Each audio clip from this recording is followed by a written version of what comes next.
everything is greater than it's ever been before. Pardon the progress, hate is part of the process.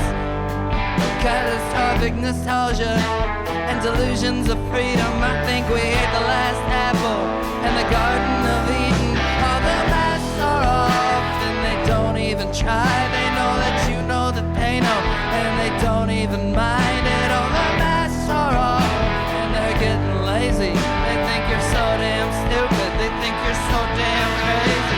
Killing people from a distance in an instant at the insistence of a president with a black milk gun to his head for the fun that he had in the dark ages. Pages and pages and pages and pages. They thought they'd get away with it. The minimum wage is outraged with it. Gonna burn someone at the stake for a fruit of the tomb. Oranges and grapes. Hold on to your vapes, kids. Icicles and alligators and blood traders and purveyors of strange behaviors and masqueraders and masked invaders and layers and layers and layers. Be good to your God and be good to your Bayer. Take your aspirin and your Roundup and say all of your prayers. All the masks are off and they don't even try. They know that you know that they... Hello, everybody. My name is Cloudheart, and I am your GM now and always on Cloudheart TV. And this is, of course, Fallout, Georgia. That is our new intro for this section of the campaign, and we are now getting into the proper gist of it. We are in Fallout, Georgia, Session 16. Hello, everybody. We're currently on the overworld map. Last time on Fallout, Georgia, our players delved into the depths and uncovered the mystery and the fullness of what was going on in Vault 68. Discovering their strange pools of blue modified FEV, two of our players, curious and not yet certain of what they were seeing, stuck their hands in. One of them managed to avoid the worst possible effects of the radiation. The other, however, has been infected with a disease that will certainly kill her unless she is able to overcome it. And she has decided that she will take a short detour southwest to just southeast to east of the ancient ruined city of Terminus or Atlanta. The rest of our heroes are currently heading northwards. They have stopped just short of Indian Springs under an overpass, and they have been bothered at the middle of the night by the oncoming of a slamming, walking, rusting, groaning nightmare that is Rex's hyper-rusted T-45D power armor. And we pick up there with our players arriving to this overpass to rest. And I'm going to go ahead and fast forward everything by about 8 hours so everyone can get a rest.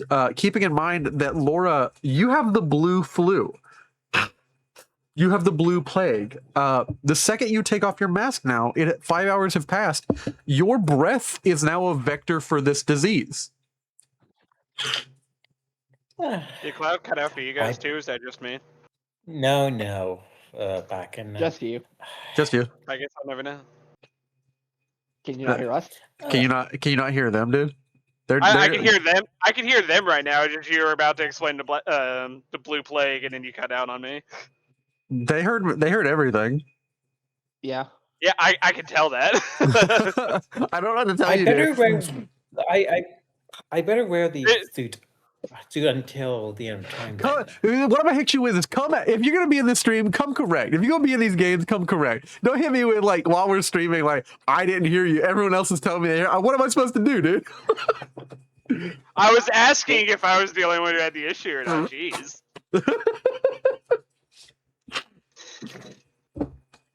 It's also not not have been the first time. You could have potentially just dropped out on the rest of us, so I don't want to hear it. Everybody, welcome in. We are in the beginning of this first episode, and y'all are seeing Rex kind kind of make a fool of himself as he approaches. If you want me to skip past the 8 hours and just have y'all wake up the next day, but y'all are watching Rex arrive to this overpass just in this creaking, hulking monstrosity that is his power armor. Sort of I will share an image that he so kindly generated with his AI. That seems to be a reasonable approximation of what's going on. Are we actually able to make out that it's power armor if all the rest of creakiness that can be heard 2 miles away? He's approached you now. Like you are seeing him now. This is the nightmare that ye beholdeth.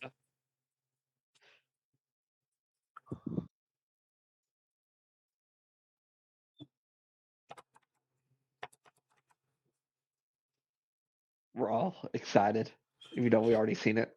Yeah. The Actually- anticipation is killing me. Actually, it won't let me just copy the image. Interesting. Maybe because I'm not doing this through like Chrome browser. That's why. I'm doing it through the Foundry Lightweight client. Y'all all know what rusty T45 power armor looks like. Yeah, I have one of those at home. Yeah. Yeah, we all do. Hey, can I be honest? Even What's the energy my- here? What's the energy that's going on right now in this episode? I'm getting a weird vibe from everybody. Even my grandparent who served in the Great Brotherhood still have one. GM doesn't like us having fun. Yeah. I I'm a don't- bit Okay, loopy because I will give a little bit kick. I don't like it when everyone's concept of fun is let's just fucking dog on the GM. I didn't realize. Sorry. I am a bit loopy. I was out in 100-degree heat for That's fair. hours today. Same. But yeah, you're sorry. Yeah, GMing is not fun personal experience. It's fun just to rip on other GM of a mutual job. Yeah. And then you just kill us with a bunch of like super mutants. Yeah, of course, and then I just throw rocks at you. Super mutants with fat boys. Something you guys, stuck in emotional labor. you guys are under an overpass. What would you like me to do? Do you want to fast forward? Do you want to roleplay this as you're running into Rex? Like he is maybe like 20 feet off from you.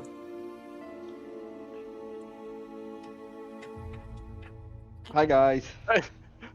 I see this rust bucket approaching, and I go, What is that? What the fuck is that? Power armor. Never seen it before? "You call this power armor, buddy?" Well, it's literally the shittiest power armor I've ever seen. But it's still power armor. And guess what? You get to fix it up. DM, can I make a repair check to see if there's any hope for this armor based off of the? I'll let you make an intelligence repair check as a sort of like guesstimation of how hard the next DC will be for the actual doing of the check. This one's just a difficulty one to know what the DC for the actual repair check will be.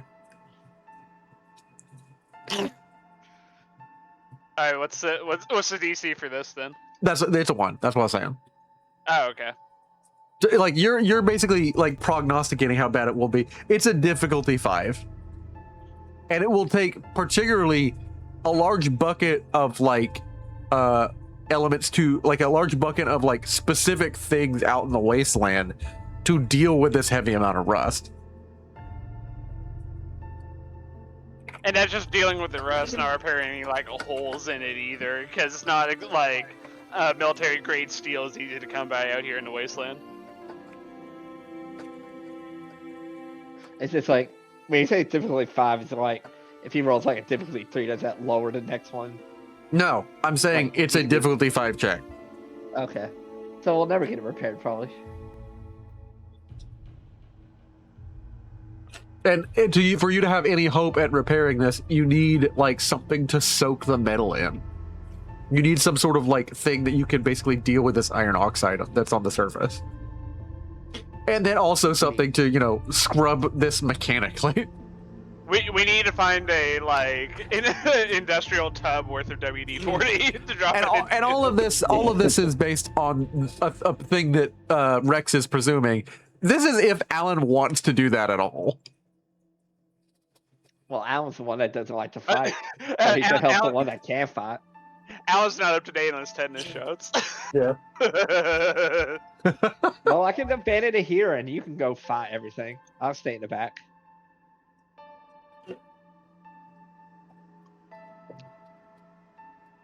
Laura, you are still in your proper like hazmat gear. You are in essentially like a couple of like pinstripes of yellow, like tracing like, and like they wrap around in sort of like squares, like a soft edged like square, occasionally like just a circle, highlighting certain like ports or important things on your hazmat suit. Of stripings of like the vault yellow, and you're in basically like a very vibrant vault blue hazmat suit with like a screen on it and essentially like a gas mask filter. If any part of what the suit that you're wearing gets punctured, you are a hazard that is lethal to death to everyone around you. Except me, technically, now. At this moment. I understand, but fortunately I assume I am further north, somewhere to the location. Yeah, if you don't want to rest, I will let you keep moving forward.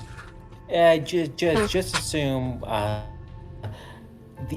wherever Laura would be from where last session ended, 5 hours or so onward. Okay, so most everybody in the party is like right here.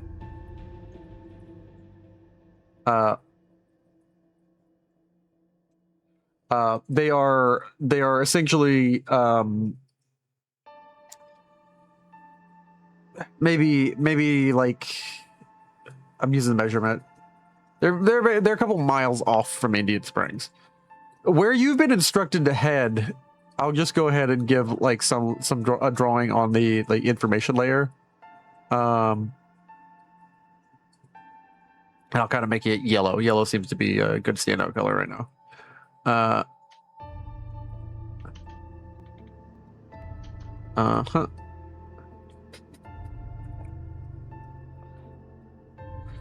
So where you are headed is right here. You catch me?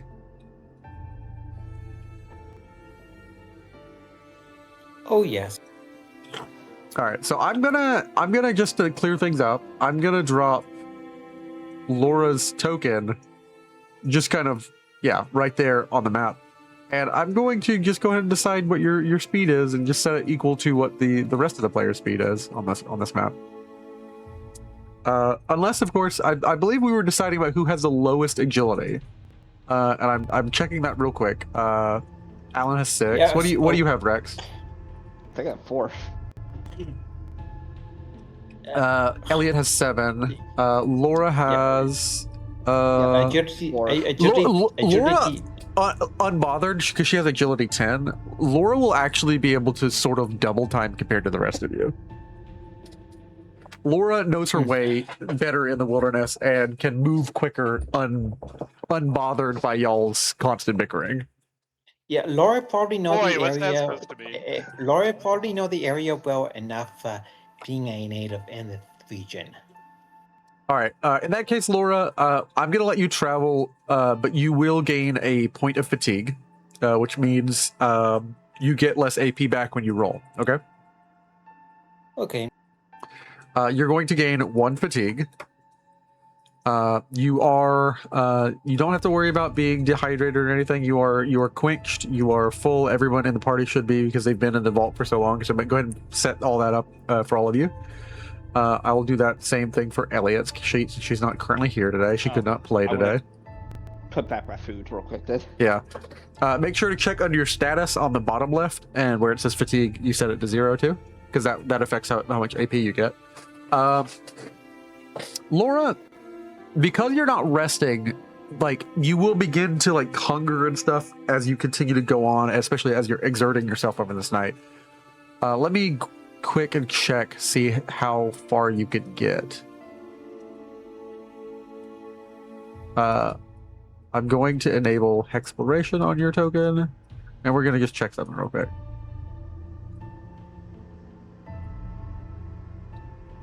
You actually could get there overnight. Real quick, I'm just making sure.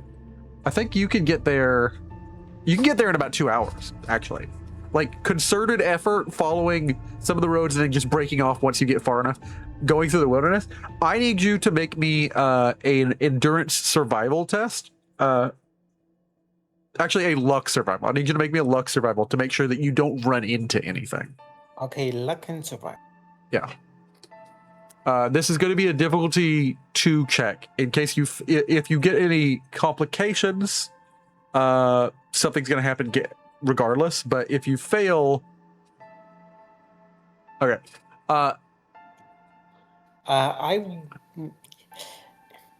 want to re-roll the 1 dice. Okay, go ahead. Yeah, we still have 3 AP. So, yep, just 1 success. 1 success. You don't run into anything that will cause a fight, that will cause any danger to you. But what you do run into essentially a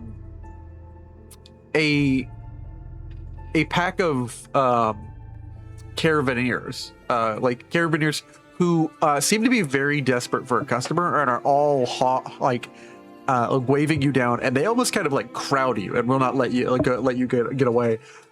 They're all kind of clamoring for your attention. Hey, we've got tons of goods, and they're kind of like pulling on you. At one point, you kind of feel one of them tug on like the cable, because like they don't know exactly why you're wearing this. They don't think that it's necessarily specifically for a disease. They're just kind of clamoring, and like they kind of crowd you, much like a group of zombies does in a zombie movie. And one of them begins to tug. I need you to make me an agility athletics check. This is going to be a difficulty of 1. Don't roll complication. I mean, it's their problem if he rolls a complication, not his. You're fine. You managed to get away from these people. Well, how would you like to deal with this sort of crowd? You've managed to dislodge yourself from. You don't let them like. This group, as merchants, much like I'm tempted to probably buy something from you. I am on a emergency right now. They look over. They kind of look amongst themselves. They shrug. Some of them hold out their hands, demanding that you give them at least some caps for, the waste of their time. They're unscrupulous merchants.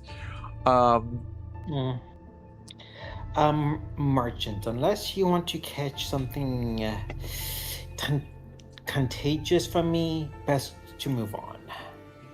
The second you tell them you have some sort of disease, that clears it up. Even the very selfish and very annoying group of them decide that's not worth it, and they move on about their way. You are continuing on, and you do make it to the location that you're heading to after about 2 hours. You get to an area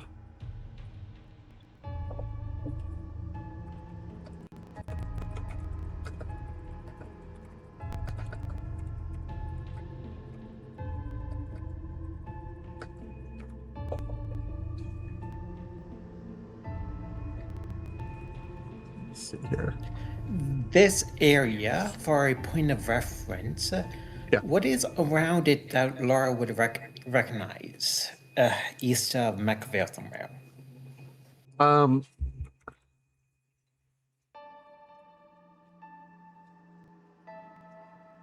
East of Mechaville, of course, you can sort of from this distance still kind of get a glimpse, barely, of the Stone Mountain. Probably it's easier probably if you were within a mile or two closer. You can still kind of barely get a glimpse of it. East here, there are a lot of quarries and things. I'm bringing up my map right now for specifically what is around this exact area that you were sent to. I just wonder if you're curious. So where is Radium Spring on the map here? Just Where's Radium Springs? Radium Springs, I will draw it in blue. I don't think you've run into Radiant Springs this game yet, have we? Yeah, no, we haven't run into No. Radium Springs. never. It's just a place on the map. Radium Springs is kind of closer to. Get my landmarks and reference points. This is where you are from in Radium Springs, and I'll draw it in like. Let's do baby blue. Let's do something like nice and baby blue. Radium Springs is like right here. Oh, south of us. Yeah. It's actually south east of Columbus and southwest of Macon. Oh, I have the idea where it is on the map then. Yeah. All right.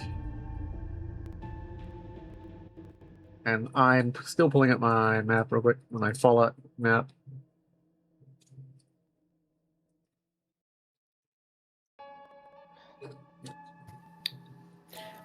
Cloud, with how long this scene with Laura talking to the Swamp Father at this Mushroom of Circles, do you want to focus on the rest of the group? I will rotate to the rest of the group. What do the rest of you do overnight? Like we'll visit what's going on with her, and you will be making some difficult rolls, and that will determine what happens to your character. But what's going on with Alan and Rex? One might be checking out the power armor suit in more detail because he's presuming that Silver Spoon here has never actually like worked on a mechanical masterpiece like this before and doesn't know how how to fix it. Well, he's pretty sure he never worked on one, but you seem confident in repairs. It's not like he can go find a scribe. As I'm like investigating more of the power armor suit, can you tell us more about like what the state of it is in besides just it's rusted all to hell? Like, is it the hydraulics like functioning fine, or are they like close to falling apart, or any of the onboard compute stuff there? Or the function of the hydraulics could probably improve. He's actually at a -1 agility because of the hydraulics. The hydraulics, the piston specifically that inserts and exits, it's not really like there's a leak or like a lack of pressure within the hydraulic. It's the piston itself has had a buildup of iron oxide on it from like rust, and that is causing a difficulty to enter and exit the hydraulic system. Like, so basically, the suit is losing a lot of like mobility. Like that's the reason for this horrible groaning. These pistons could probably be easily cleaned. Like you could probably eject them to their full length, like, and then basically dissolve this with like some solution of that would be easier. It would be a lot easier to like focus function on this and work on this, but you'd still need some sort of acidics thing that would not destroy the metal, but would deal with the rust. I do have 3 uncommon components that I got from my Brotherhood background. Does that help in any way? That would actually help. 3 uncommon components. Like you could probably switch out some of the pistons. Like you wouldn't have to do anything with like basically replacing the. You wouldn't have to do anything with repairing anything. It would just be like a 2-hour process of like switching out things, and it would be a much less lower difficulty. It would be like a difficulty 1 check. It would have been a difficulty 3 to like repair and fix the iron rust on this stuff. If I was an insurance underwriter, would I pay to like fix this, or would I just write it off as a as a total loss? If you were an insurance claims adjuster, this suit is a death hazard waiting to happen.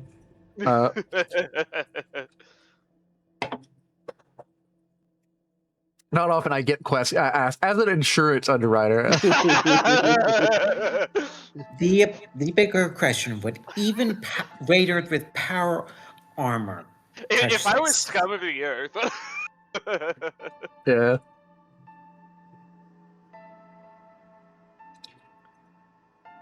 What were you saying? Donald? Oh, would raiders with power armor even touch his suit? Raiders wouldn't touch it because it makes such an awful fucking annoying noise, and like, you know, sometimes there are dumb considerations that like people in the wasteland have, and one of them is just, you know, like their own personal enjoyment. Like sometimes, like if the raiders don't enjoy doing anything, that's why they live to get high and certain things. They wouldn't want to be around with you and put up with you if every movement you made an annoying screeching. Practically, actually, that is a dangerous thing because it will draw the attention of creatures. So not even enough chems can fix that issue. Yeah, like a guy high on chems would be like, man, can you put down the noise? Like, God, can you shut up? yeah, that's that kind of vibe.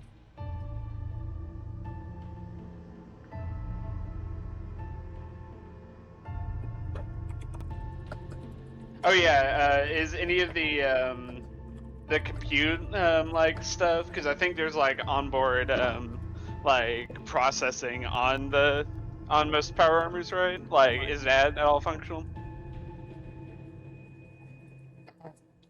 You said it was last session. Interestingly enough, yeah, the computing element seemed to be fine, mostly because like it wouldn't be made of anything that rusts.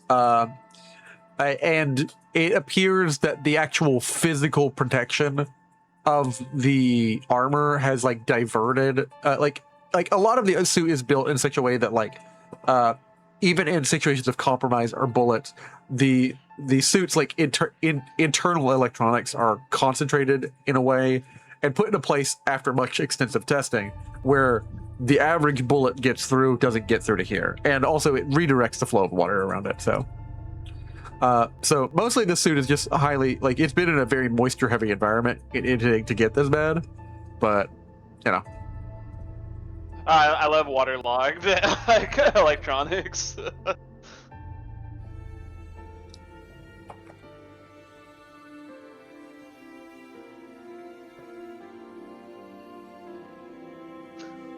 Oh my lordy. I forgot. I have in my inventory like some very radioactive water.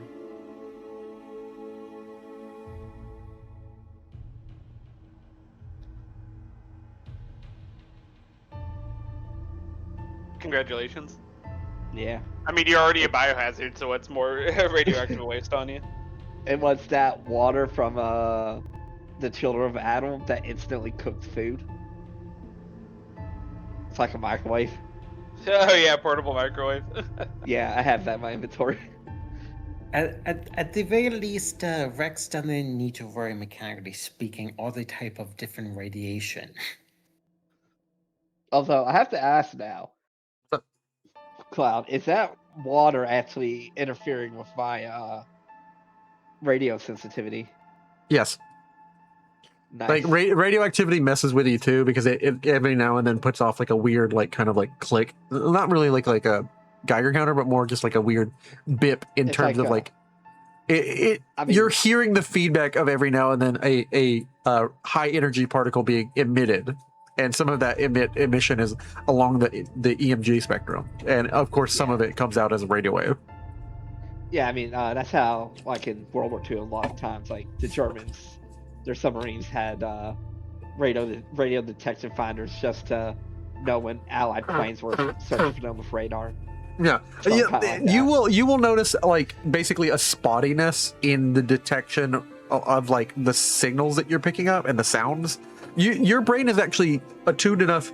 You can sort of, within a couple of days, it's still the first day, after 3 days, you will be able to sort of pick between stations. If you're close enough to them. The station you're always picking up is the country station, like the station that like is emitted from the capital, Stone Mountain. Hey guys, you want to go to the Capitol and blow up the radio tower there? I think that's a good idea. What? You know, just blow up that radio tower. No one likes that music anyways. I'm not trying to become a terrorist here, but I just want to get home. Wait, GNR?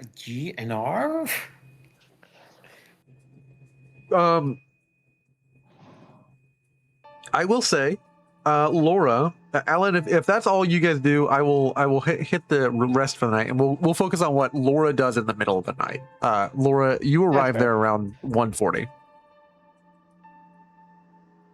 What do Laura do? Everyone else, I'm gonna assume you guys rest till another 6 hours, which means y'all would wake up around 7:30. And I will go ahead and hit the snooze button, everybody. And you get 8 hours. Snoozing for a bruising. You get snoozing for a bruising. Yeah, that's exactly what we're gonna say. Laura, do I need to manually change my condition for the time?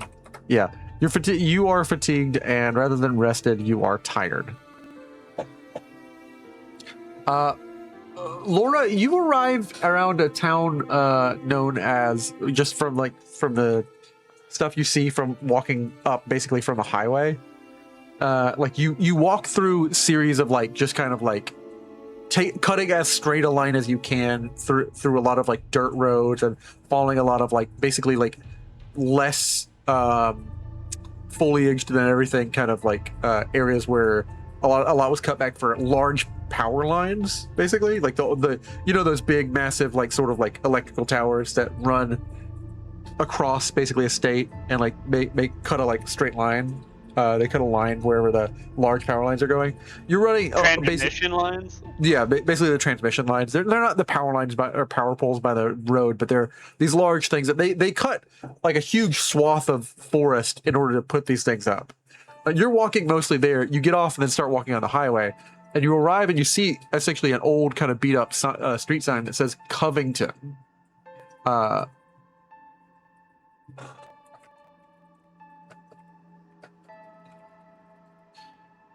Covington population 1,700. As of 2077. Right now, who knows? It's probably got anywhere from maybe 300 to 1,000 people. But it's the middle of the night, and while you're kind of walking around here, you remember that the Swamp Father said he would guide you further when you arrived here. You would need to use the last of what you have, but you're hoping that you get closer to what you're looking for before you use it. But zeroing in on what you're looking for will require the last of your golden radweed. It is worth using it. I will manually remove the item from my list. I on my list, I noticed I have 7 radgrass total. So how much should I remove? Honestly, don't remove anything. I was tracking what the golden stuff you had. That other stuff is actual radgrass, the regular stuff. Okay. Oh, that's just regular radgrass. Yeah. So you have. Yeah. Oh, you wrote down a separate one. Yeah, at the time when you posted from the merchants, from the firebolt, I wrote down sacred radgrass. Yeah. Well, in that case, you might have, if you were tracking it differently.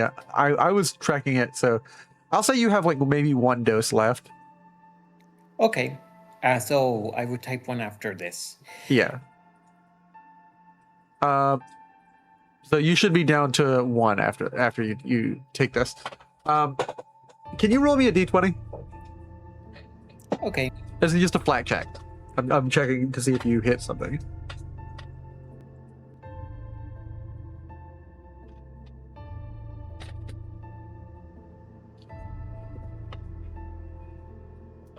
You begin to hear again the voice of the Swamp Father. and its echoing, very deep voice speaks to you. I guide you, child. You are near. Lead me. There is a circle of 4 fungus, 13 circles outside this village, outside this place. There are those who live here, but my presence is here in a small field. You will head northeast on a high hill, and there, during this night, is what you seek. But be careful, something else is out there. There are things in this place in Covington. Beware the red eyes, child. When the Swamp Father mentioned red eyes, would Laura know anything about the local cryptids of the region? No, Laura, you're just a normal person. You don't like you've heard rumors of like creatures that you've heard. You've heard maybe once in your life people talk about up north there's like a Mothman. You've heard occasionally people talk about like really wild creatures. And honestly, in the post-apocalypse, what the frame of reference for what is a cryptid kind of like expands. You already run into like zombie people, ghouls. So like the frame of reference for what is truly like outlandish and wild has been kind of expanded. You have heard of or at least people talk about but you don't have clear understanding of what they are. You've heard people talk of little green men, like crazy people who you usually have to arrest from like, you know, being drunk out in the forest. And you've occasionally heard people talk of like seeing certain like sort of spooks and specters, but they were usually high on something. But you don't know anything off the top of your head that has red eyes. You've heard that the Mothman might have red eyes? For Laura, this may just be some high dream that people had, or some kind of mutant.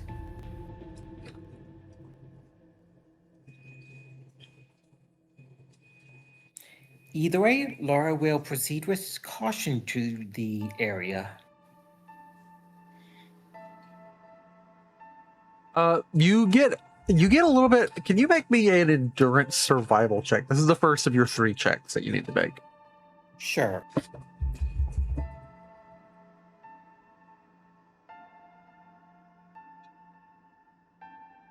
This is of course going to be just a difficulty 2.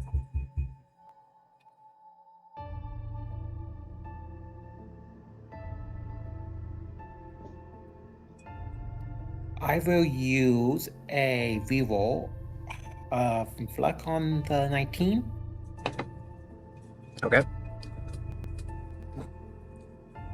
So that would be in 2 successes total.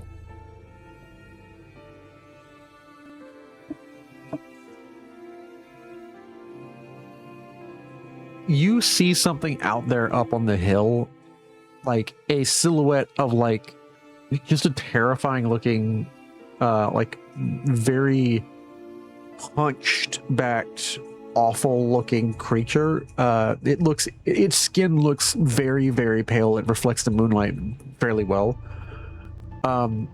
It seems to jitter and move in like unnatural fashion, and when it doesn't seem to be making any movements that seem to be super organized, and for a brief maybe 5 seconds, as it scans its environs, being some sort of creature that roams the wilderness, it looks to you and you see deep ruby red luminescent eyes.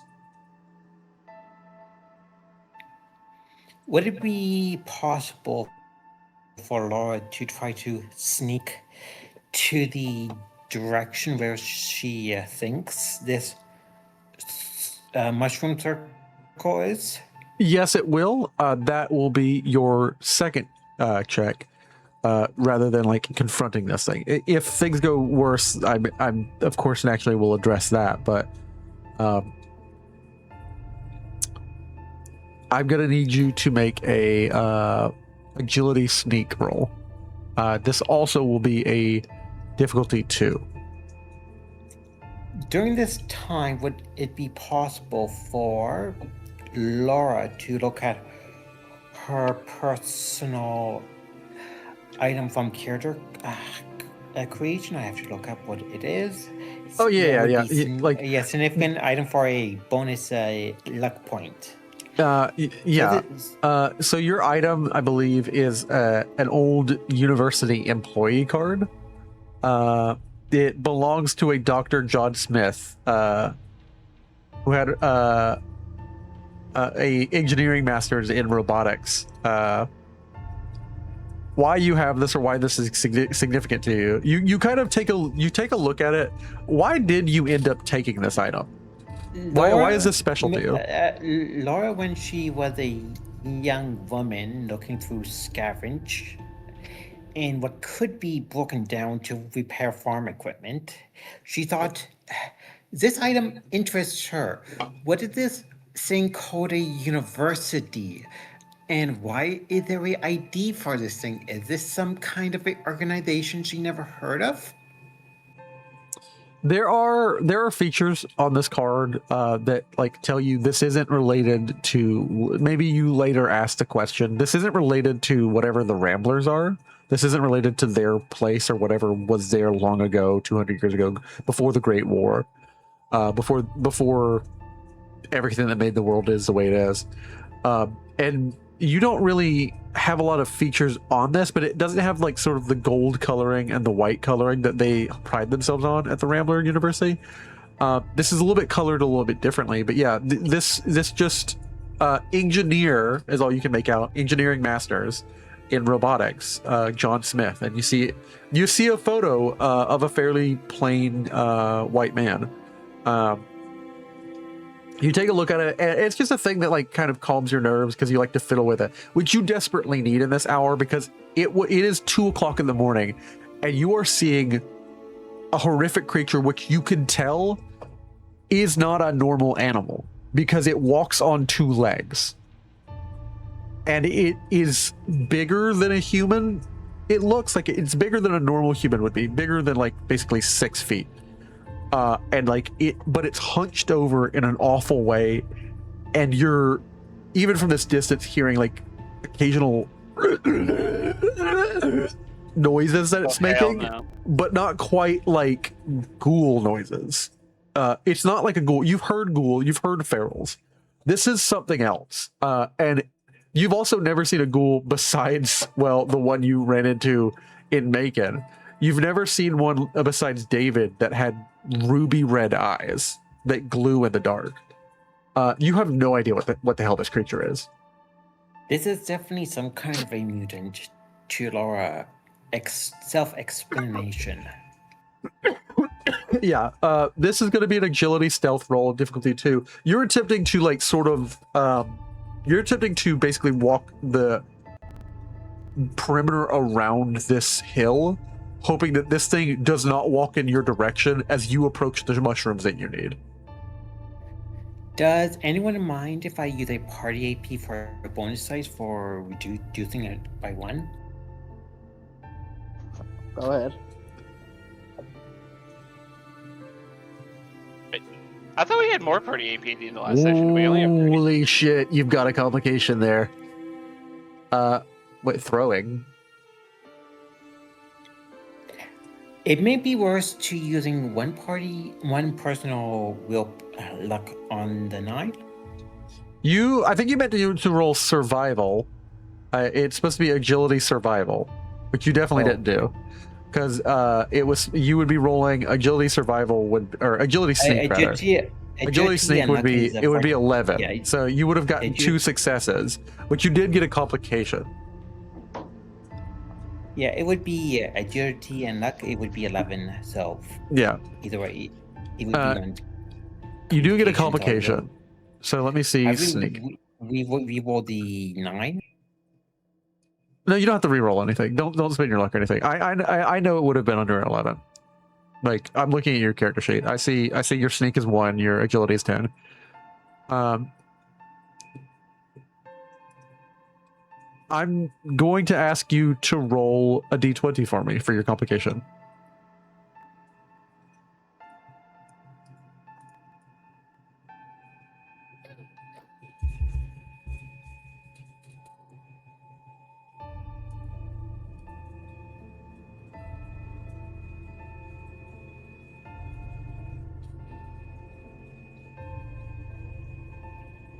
$11. While you're walking up, you seem to get your foot stuck in like a divot. There is essentially like a rabbit hole or something, or a prairie dog hole or something out here. You get your foot stuck, and you begin desperately trying to escape while this creature is just roaming about. You've basically wrapped around to the other side of the hill. You don't have eyes on it anymore. All you hear is occasionally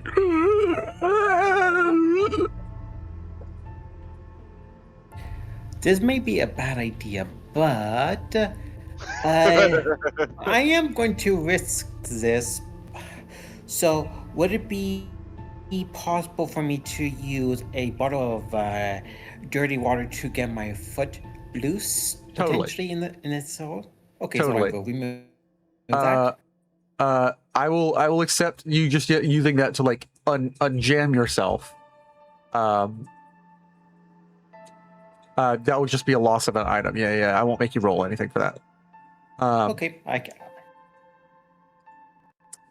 If you can roll agility sneak for me again, this is a difficulty 1. You're like just trying to finish up, like getting to there. Actually, no, you don't need to roll it again because you managed to get a success with the 9 and 3. I was gonna make you roll again because you only got 1.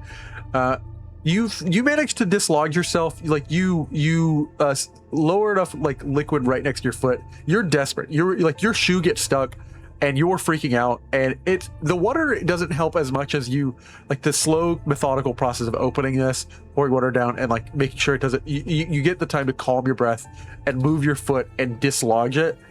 And at this point, you see the creature has.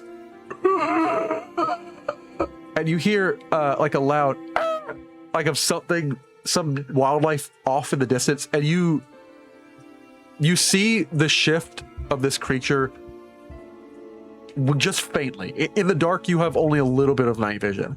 You see an entire body snap in such a way that it makes an audible as it moves, and you hear it drop to all fours as it has enough force every time it slams into the ground. It is terrifying. It's humanoid in shape. As it runs by you, you clench every muscle in your body to not make any noise. You see an awful silhouette where this thing has a tail. What you thought was human, maybe something else, but it stands on 2 legs like a human. Its hands are awful and blackened. There is just the faintness of reddish color, but the thing that stands out to you now that you're closer is you see there are like 8 spines off of its back that go far off its back, and there's a thin membranous structure connecting, sort of like a bat wing, or like a fish like a fin basically on its back, sort of like a stegosaur. But what you see still from this distance is its horribly red glowing eyes, and now at this angle, teeth that could clearly kill you in one bite. And it just goes off pounding, like just absolutely in an all-four sprint, bestial sprint towards the animal that made a noise on the horizon inside a forest. Laura will wait until she thinks she can safely get to this circle when there's enough distance would her instincts calm down?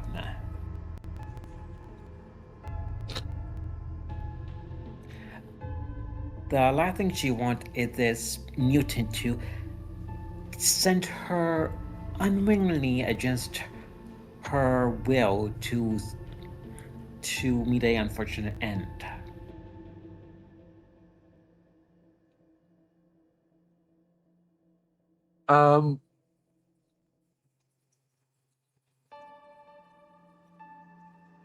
You pause for at least 30 minutes. It is now 2:30 in the night. It takes a long time after observing that to get your will to move, and you continue on. And having smoked some of the radgrass, you see a section where like there are essentially several circles interlocking with circles of just fairy rings of mushrooms here. And there's a very clear path where the creature like occasionally would walk around but never near directly on these circles for some reason. And in you with your like sort of like altered presence mind, I command you to the center of all the circles. There you will see it, blue speckled and white. That which you must eat, that which you must take. You will be weakened, and very truly, you may die. Laura will go through this command, knowing this. She is putting her fate in a being that she believes in. Yeah. The second you get this, you can skedaddle. You can leave, and it will take you another hour to slowly extricate yourself. You can go faster, but you will make me a roll if you try and leave any faster. But Laura, things will start to happen to you. Laura will stay in the circle and make sure she use her time as to put faith in the circle to potentially protect her during this time. Oh, are you staying? Because let me go ahead and tell you, you can eat this mushroom and like put on all your kit and get ready and leave. No. Laura is not going to push her luck in this environment with something that can kill her. Okay. So you're not staying. What I'm assuming you're doing is you're getting this mushroom, you're eating it and leaving. She will wait she will listen to the Swamp Father for the time to pass. She's not going to test her luck with something with red eyes that can kill her. I'm not sure you're getting what I'm saying, or I'm not sure I'm getting what you're saying. What do you mean? So you said have to eat the mushroom and be in the circle at a certain time. Yes. So Laura will do that. So she's not going to test her patience and luck for something that can kill her without the party ability to help her. So what are you doing? That's what I'm asking. So Laura will eat the mushroom. Right here now? Circle. Right here now? Okay. Yes. Having had the creature go off to go hunting, you maybe have a good hour and a half for this this procedure that's going to happen. Laura will eat the mushroom, assuming this will take an hour from the voice. You begin to break off and crumble it, and you were told by the Swamp Father, eat from the gills, eat from the top, eat not from the stem. The stem will kill you. Eat only from the gills and eat only from the top of the shroom. Now it is all upon you, Laura. All upon your strength of will and strength of spirit. I would assume that Laura would understand at the very least what is safe to eat from a mushroom with her time being a wastelander.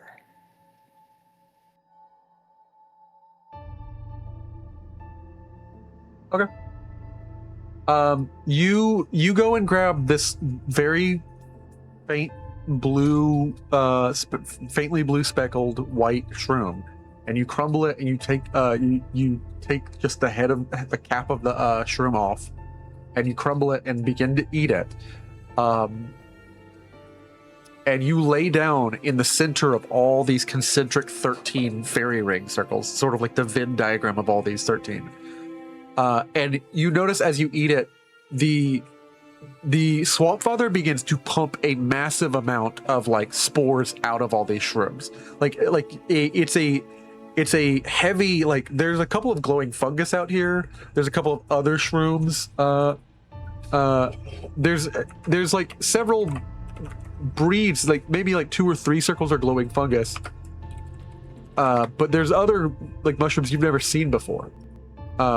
There's like occasionally like there's a brain fungus or a cave fungus, but besides those 3 main ones that you know are safe like to survive on, you don't recognize all the other ones.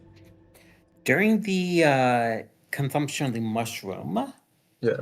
Laura will ask the swamp father the FEV liquid that she collected in Vote 68. Is that safe to give to Dr. Calloway that she collected according to the swamp father plans? Even as you die, you concern yourself with another? I want to make sure that your plans are not affected if I do survive. To speak truth, there is no guarantee. What you have within the bottle and what your friends have within the container are 2 different of poisons which I hate. Ways to force one down the path of change. I guide all children through the path of change, along the natural, long and wandering way, where life may have its course and have its beauty. This blue one, it is more directed, more potent, and more dangerous. The green, it is the first of this poison's kind. The blue will not always infect you with this disease. It simply had some trace elements of it held within its long and cursed spirals. If I survive this, I will leave it in the circle to be properly located elsewhere, not to harm others. If you leave it here, I will guarantee I will siphon a portion of my strength that only my shrooms will soak up its wretched juices, and I will save this place from wretched change. But I think now you should turn your forces inward. And at this point, like, there's a sharp cry, like a sharp, shrill, like, scream that you aren't really sure happens because you blink because, like, the horror of it. You blink because you're afraid that this creature's coming back. And you open your eyes, and the sky is kaleidoscopic with light. Like, colors that aren't normally present there are sort of bleeding across the sky. Images and fractals are appearing as you look up, and you realize there's an element to this mushroom that you just ate that has an effect on your mind, and then you feel a sharp, sudden, like, draining. I don't know if you've ever given blood, but a sharp, sudden, like, just drain to all the energy in your body, and a horrible, lurching, willing desire. Everything in your body after 10 minutes of this being in you tells you need to throw up. Make me an endurance survival test. It's going to be a difficulty of 4.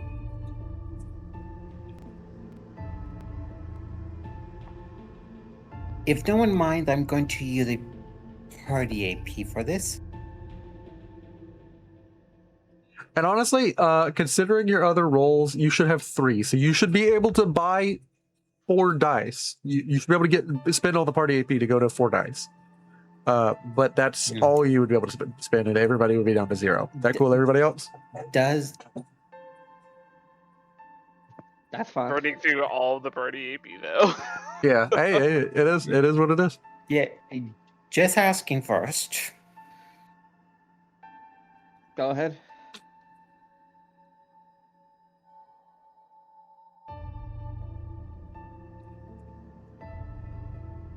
Oh god, you only have a 6. I will use the 2. Yeah, that would have been very important information to know. Yeah. Her endurance and survival Yeah, that's the same is roll not he high. had made to not get hit. Her endurance and survival is not high.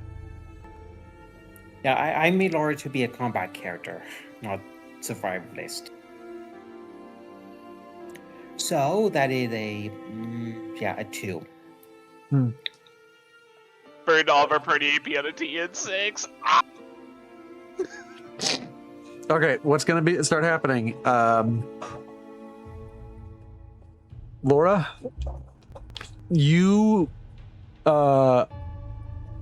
everything in you wishes to vomit this out, and the Swamp Father, you hear his voice tell you strongly, if you vomit this, any hope of your salvation dies with it. Like the shroom and you must become one, or you die, Laura.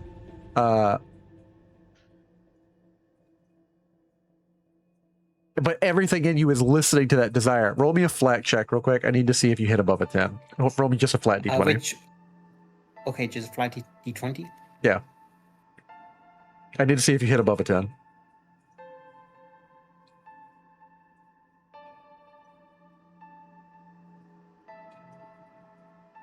Does meet it beat it? Meet it beats it. A 10? You meet it and beat it. It is like fighting tooth and nail. You find something in this place to do something to you. Like, what would you do to what would Laura do to distract herself from everything in you is constantly making a retching action, and you are feeling awful inside. It feels like you have drunk poison, worse than the worst possible food poisoning. Laura have faith in the Swamp Father guidance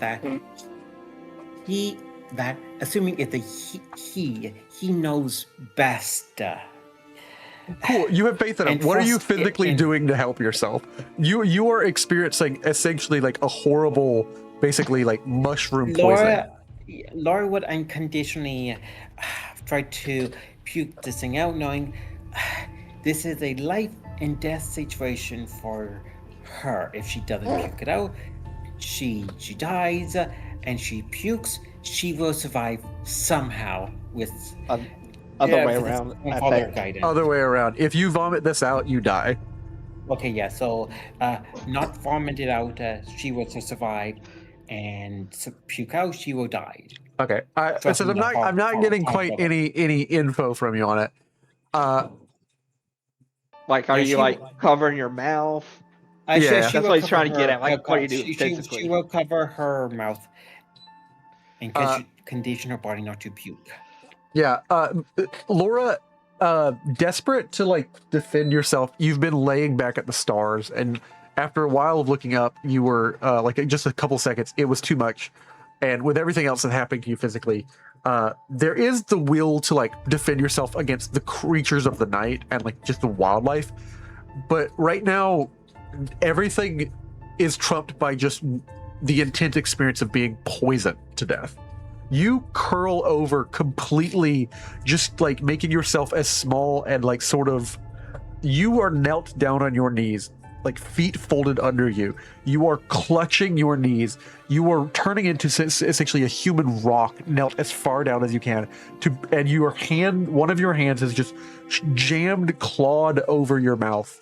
As everything in you wishes to lurch and throw up, you slam yourself as tightly and compacted as possible so the lurching and the physical like movement can stop happening. So you don't have any sort of explosive movement range to make that happen. I need you to roll me another endurance survival roll. Difficulty 3. You just took 7 damage. You're at 5 HP. Oh, you're out of luck and AP. Yes.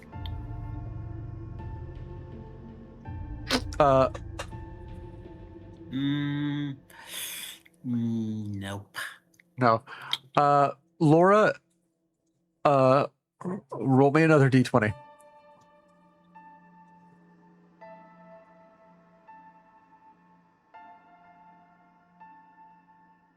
Okay. Who else almost a 20? 14. You take another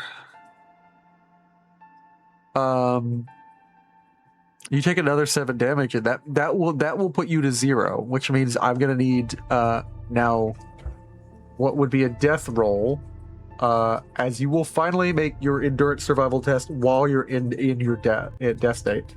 But I need to check and see something for the rulings. So real quick, basically, this final roll, if you don't pass it, you are dying because you begin to bleed out of your pores. Like your organs are unraveling from the mushroom. The mushroom's purpose was to detangle you from the flu, and instead you are succumbing to essentially this is a variant on a fungus that exists in real life, the White Death.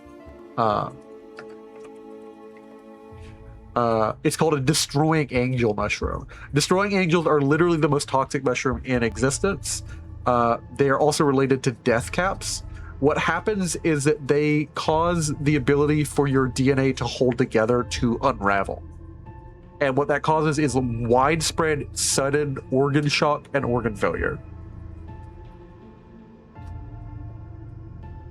Okay, so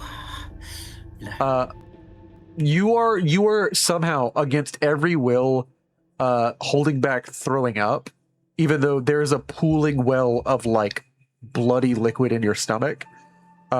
Your nose is just, it's not even leaking like someone has an allergy. It is just draining blood. Your eyes are draining blood. Your ears are draining blood. You are now down on the ground, unconscious, and I'm going into the tabletop world building section. Where's my Fallout? I need to get the PDF for the game. Where's my core rulebook? Yep, Where's my my rulebooks. Fallout? I need to get the PDF.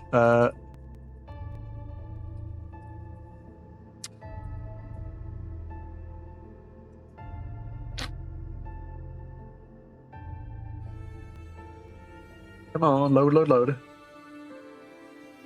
Core rules, skill tests.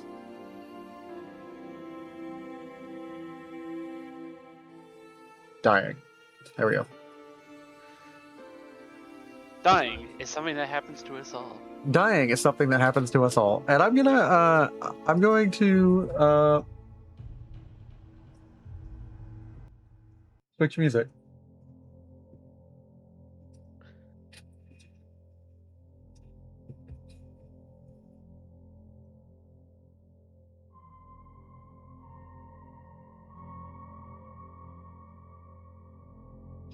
This tune is called Overgrown, which she will be. The mushrooms will literally cover over her to protect anyone else from dying like she did.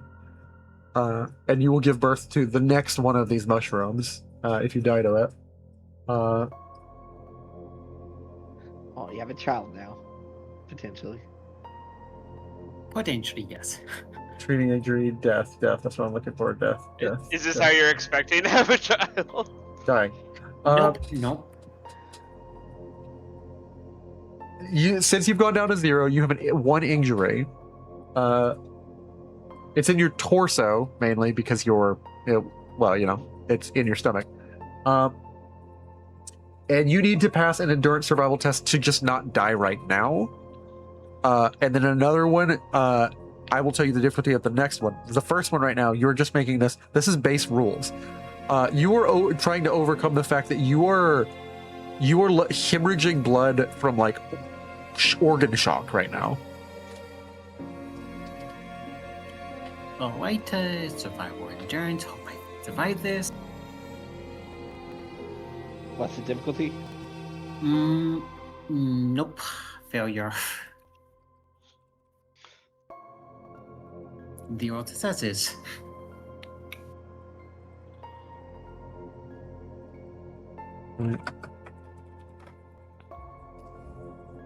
Roll me a flat d20. If you roll a nat 20, you will.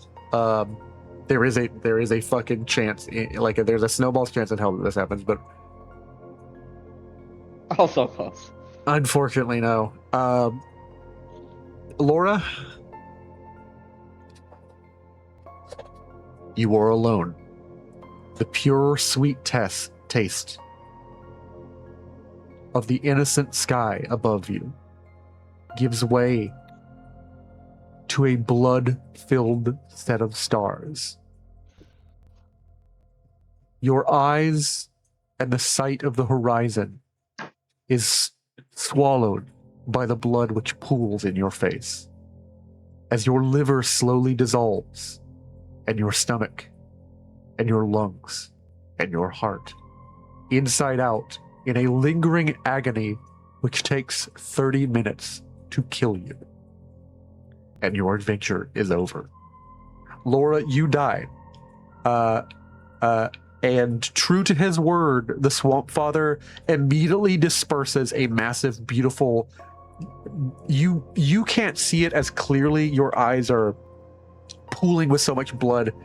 All you see is just a faint light, and it's terrifying because under the depth of the blood that's pooling in your eyes, it just looks like a red light, like that creature coming back to eat you. This is a myriad of beautiful, sparkling spores. The Swamp Father does this when someone dies in the swamp. Any one of his swamps that belong to him, that his mind is present. And they descend upon you relatively quickly, and you feel actually a worse agony as this happens. You feel like a pressure build within your cranium as it feels like things claw into your head, and 1,000 voices begin shouting. At first it feels like lightning in your head, and then you are hearing, "Be okay, calm, calm, calm," from 1,000 voices. Swim with the river, calm, calm, calm. It's a unified, horrifying cacophony of voices, all in unison. Calm, calm, calm. As you are swallowed up into the existence that is the Swamp Father and all the souls that he guards. You are no more, Laura. Hey, for the other two players, while Laura helps me build her character, go ahead and send me the info you had, Donald, for your new character, because this character's dead. I'm sorry. Oh, it is the already backup character. It's in the backup character in the Foundry already. Oh, it's in Foundry already?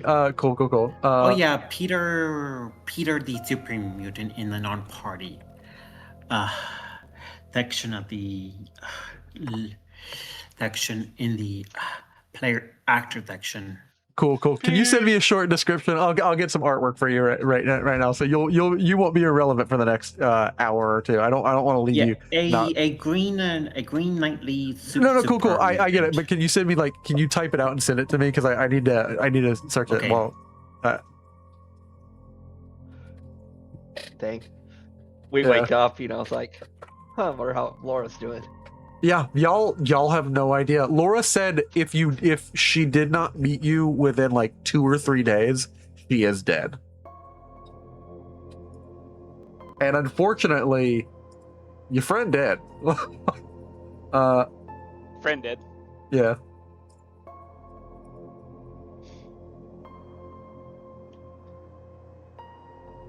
I guess that's what happens when you get the blue flu.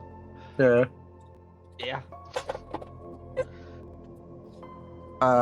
Yeah, I'm sorry, Laura. I'm so lucky that didn't happen to me when I touched the juice. Well, oh god, that was such a hard check for you to make. Well, I did potentially expect this as a potential outcome, knowing look at they fixing.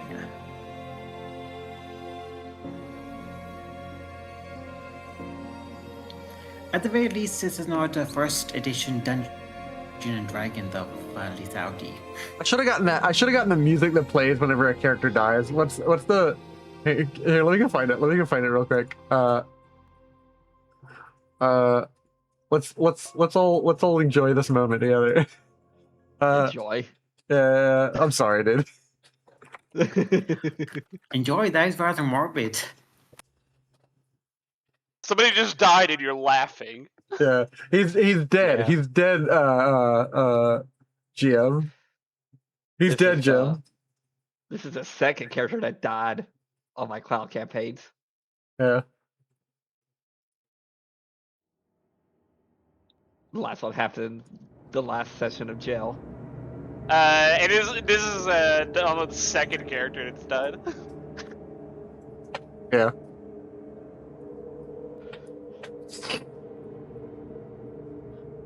The I'm first gonna go character ahead. death was by another player. I'm gonna go ahead and prepare some stuff. The rest of you wake up. Elliot, Buckley. I am. I think one of our your traveling mates isn't here. Should we probably wait for her? Nah, she said for us she'll meet us up in. Where are we headed? We're headed back to Mechville. You headed back to We're heading Mechaville, back to- specifically to Terminus, to the area where the CDC is. They've built a ghoul nightclub there called the Necrosis Nightclub. Okay.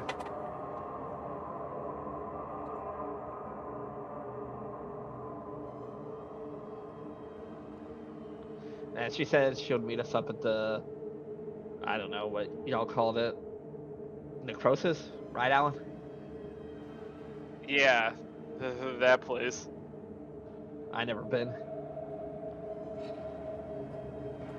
I was like What? actually uncomfortable just mentioning it. What's so? You know, I guess by the name I can kind of guess what it is. Is it a ghoul place? Yeah. Yeah. To think I only went there because I was trying to return a favor. And now I'm in all this shit. Fuck! Well, don't know what to say to that. Could be worse. You could be down with the blue flu like Laura. Was she infected with something? Why didn't you guys take her with your friends to go get her medicine? There's no medicine to cure this.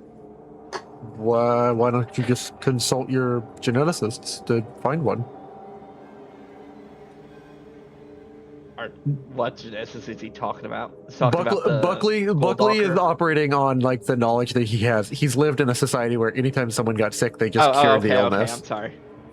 Like he has an incredibly sheltered Vault 68 life. Okay, sorry. I did not pick up on that.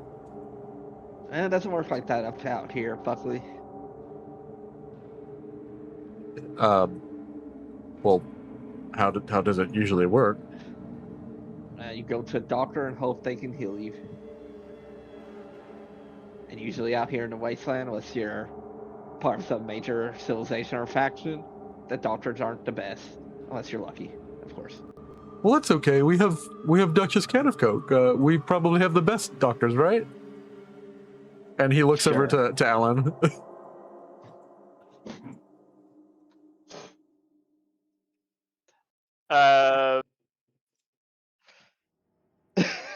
Good start.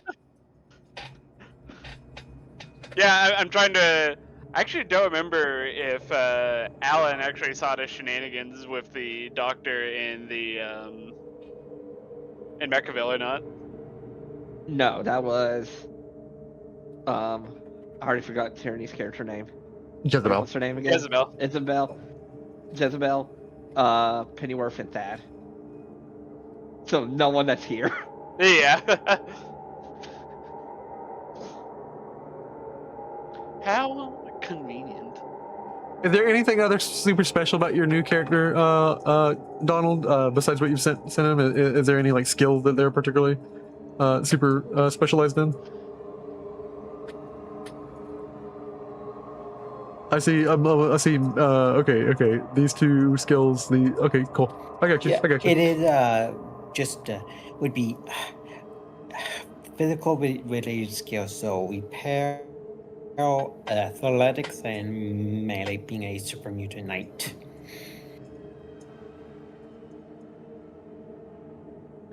Does he have big hammer that smash? No, Laura had that hammer. I'm gonna type something to you. You don't say it out loud, but you tell me what makes more sense for where they run into you. Okay.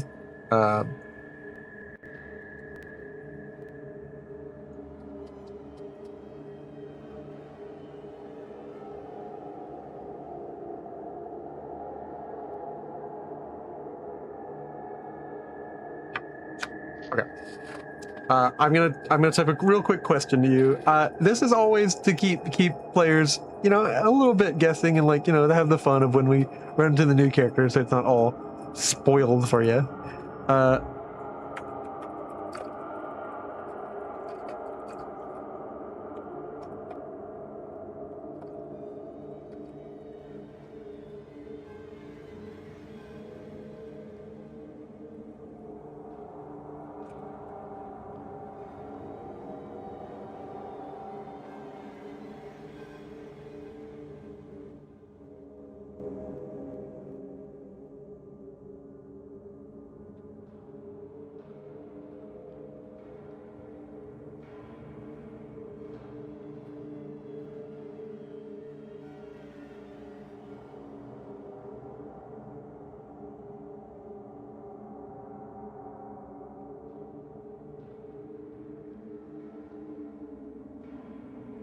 And now it's quiet. Now it's quiet. Yes. Okay. It's Cool. quiet, Cool. too quiet. You guys are making your way northward on the which of the two of you would like to lead the group as Elliot spends more of her lives thinking that she will never be punished for lying to Buckley, and tells her more of her beautiful nomadic government land where she It's some rules government land. where she rules over her peasants. It's a survival endurance check, right? Yeah, it's a survival endurance. It's actually, I think, it can be 2. I think it can also be a perception survival. Okay, both of those are the same for me. Yeah. Are you good at that? I think I'm probably better because I have a 9 and a 3. Yeah, I think it's either a perception or a perception survival or endurance survival. Are you better at that? If you were particularly good at sneaking, I would let you use perception sneak or endurance sneak too. I don't know if that's going to work with clanky power I- armor. Yeah, I've got yeah. a 12 in perception survival. I would normally give that 12. option to you, but you're right. Thank you for reminding me. You're in a horrible rust bucket Yeah, abomination. We both have the same. A 9 and a 3, I guess. Okay, well, it's up to you. Who has the confidence to make this roll? I don't even know what the DC was. I just rolled it. Yeah. I don't know why you guys do that. Oh, you have 11. I have 12. Not that it really matters. I was just asking who wanted to roll, not like Yeah. roll now. You guys keep doing that. You love to roll. We're excited. Well, yeah, Yeah. sure, but you don't even know the DC, and whatever. Well, it's also not like we can buy AP points right now, so. Okay, but you didn't even Can say I- who wanted to roll. Okay, whatever. Can I give him a skilled assist? I didn't Yeah. I didn't pass one, so. You did. Yes. So yeah, you can roll 1 die per perception survival. Nice, 3 successes. Nice. Which is what it's gonna matter, because traversing the Commonwealth, journey complications and the journey difficulty is determined by a quick questionnaire. If any of the answers to these 5 questions are yes, that increases the difficulty. And I don't see any complications, so you didn't roll any. Is the journey along an established route? Yeah, you're on the highway. Are the PCs familiar? Yeah, you've gone this way before, and you're heading the same way back. Is this area under the control of friendly faction? The closer you get, yeah, it's under the government faction.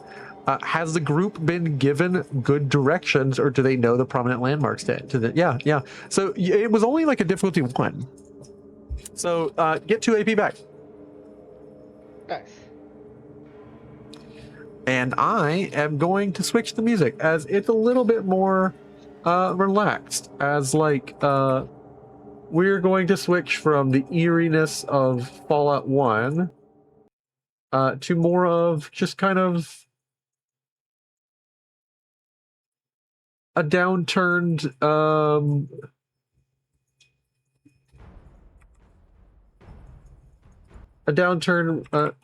relaxed. Can we put a tombstone up there to where our fallen companion always died? Yeah, if you knew. If you knew that, yeah, maybe. Unfortunately, you don't. Well, sort of like just leaving a marker on the map. Every one of us dies gets a marker on the tile we die. Yeah.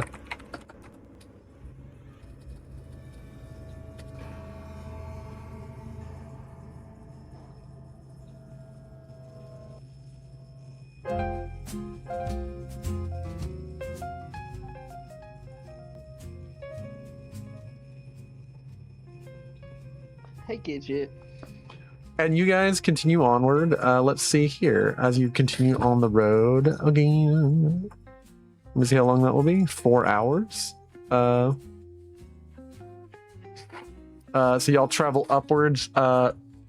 Takes you a good portion of the day just following the highway.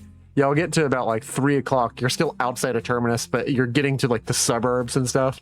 You're seeing like the large kind of cream colored concrete divider walls for where the highway starts to get like into the proper like city outskirts.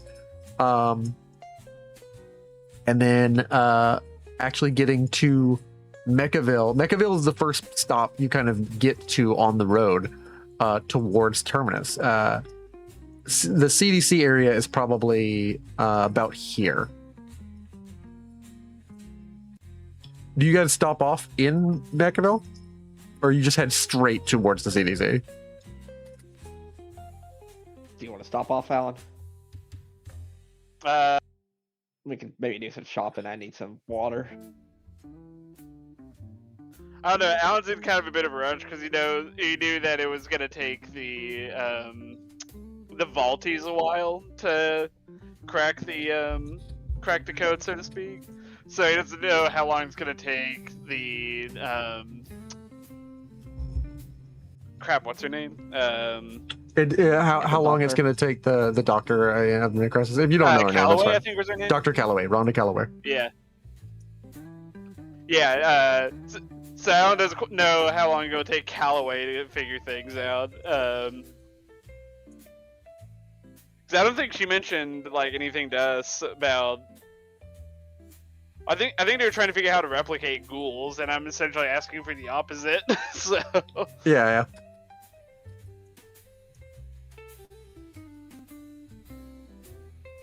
Do you tell Rex that, by the way? That's what they're trying to do. I actually thought it had been brought up already. Well, actually, no. I think we did just say that you were coming for, or we were looking for a bottle of PV. We didn't say why. Yeah. He said secure you, but you didn't tell me that you haven't told me anything about like the politics behind what's going on here. Yeah. With the Ghoul Society. And of course, Elliot is not at all concerned. She's more concerned with how many lies can she get away telling this guy. She's not concerned about becoming a ghoul. Yeah. Well, no, she's not concerned with. It's gonna. One of my modules just deactivated. It's weird. It's gonna go black for everybody as it reloads. But I'll just narrate in the meantime while you guys continue to head towards that direction. It'll be another, I think, 2 hours. So you guys arrive at like 4 p.m. this next day. You're just kind of like traversing along the outer rim, and it's a little set into the city, but you can kind of follow like there's a circular kind of like circuit that goes around Atlanta. That you can truly, like, if you're driving on the highway like IRL modern, like you can just keep going in a circle. You guys kind of follow that outskirts circle, which is where they sort of like trace that circle to make a route between Mechaville and Solstice City. You guys are following that route as you head over towards the CDC, and you see like a caravan of guards. Like you were a little bit of like a tail behind, like basically like what is a common number of like 8 guards traveling together. And there are a few traders and a few normal citizens who will follow them just for safety. But there are 8 armed guards, all in their very obvious orange painted armor, and like military fatigues. Okay. I'm going to see if we do tell Rex all this, because I want to bring something up I didn't think about till just now. I'll have Rex say it. It's like, why do they want to Why do they need to do research to create a virus to create something to turn people to ghouls that already exist? You'll have it in you yourself.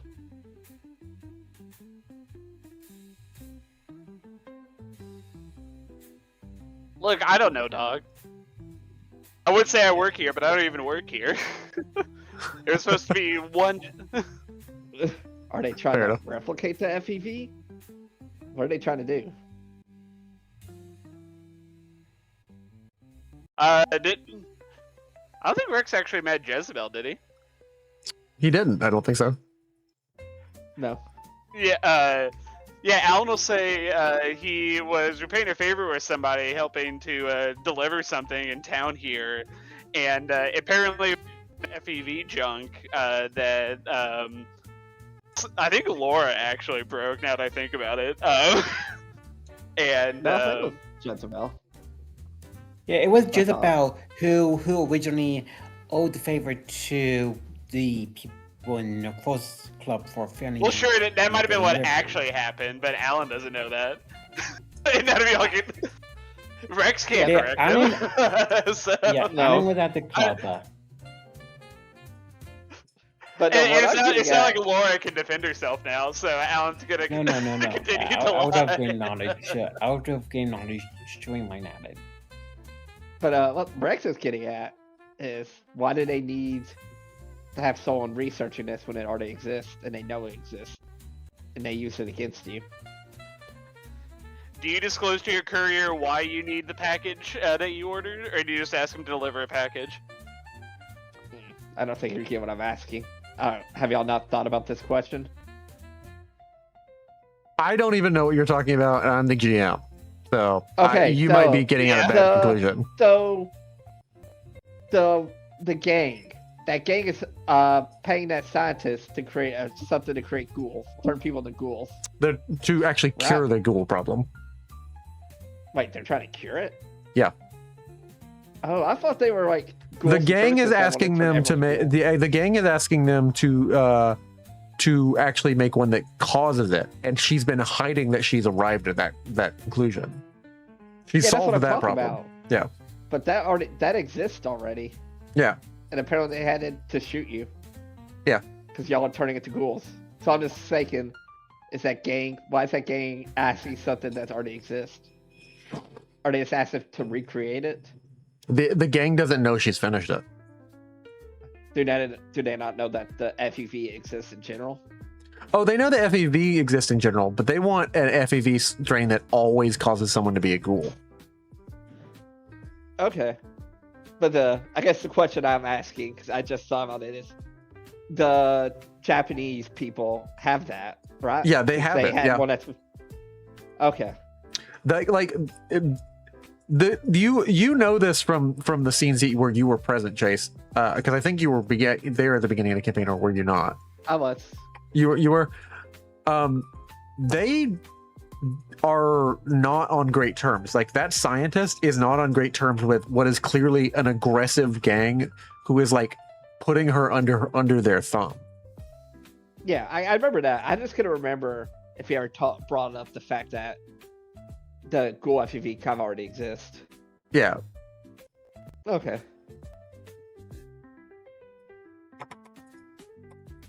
Well, I mean, Rex obviously doesn't want to give them an FEV to turn people into ghouls against their will.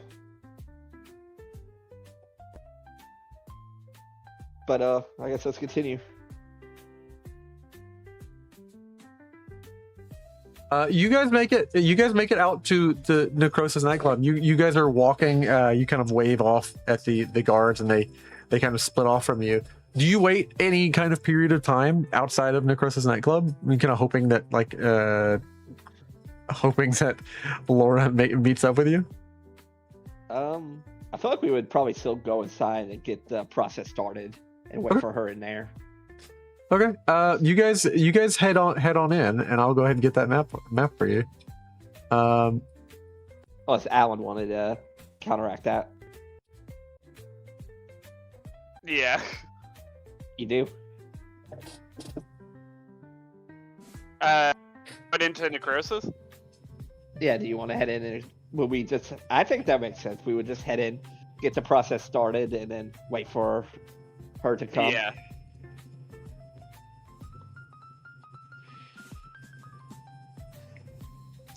As you head in, just outside of Necrosis nightclub, you run into a figure.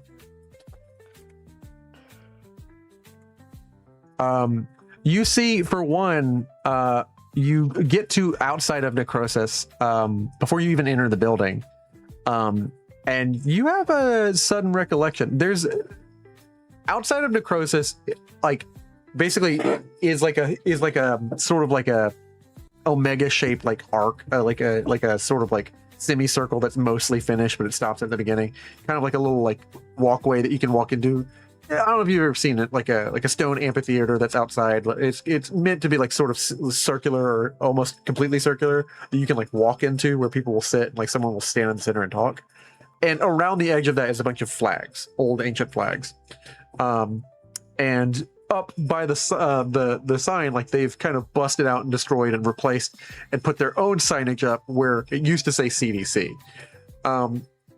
Sitting by the like at the inside at sort of the top of this circle, this open circle, is a figure, and you are a little confused at this, but you do remember as you're approaching, oh yeah, we're ghouls, and like this is a place where like only ghouls go, and we were in disguises last time.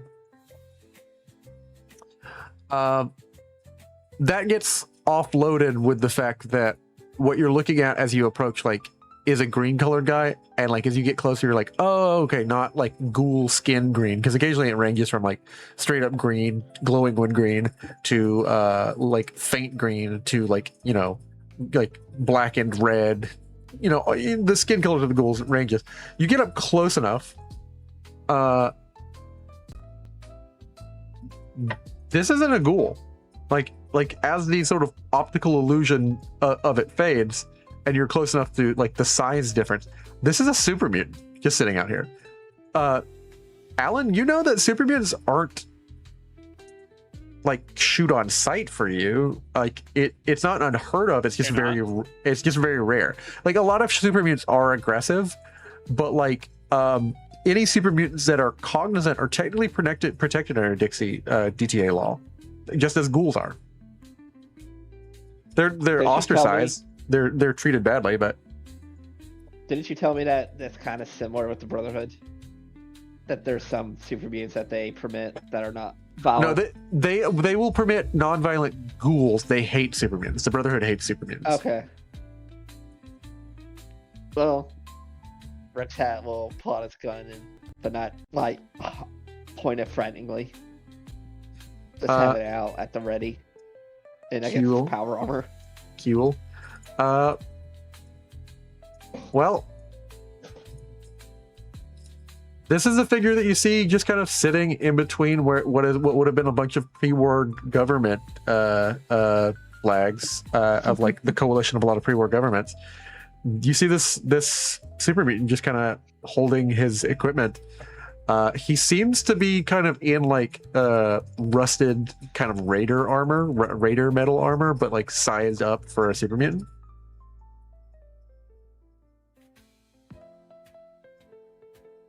He's in like very heavy duty, like basically like rebar and rusted metal armor.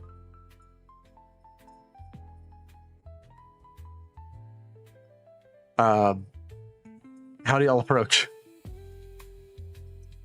Do I have to approach? You don't have to. You can straight up ignore this guy. He notices you though as you approach, and he definitely notices you holding a gun, Rex.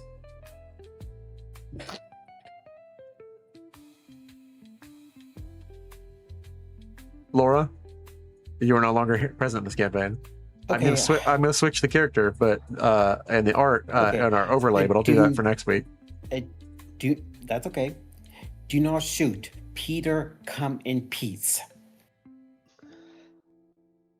Do you now?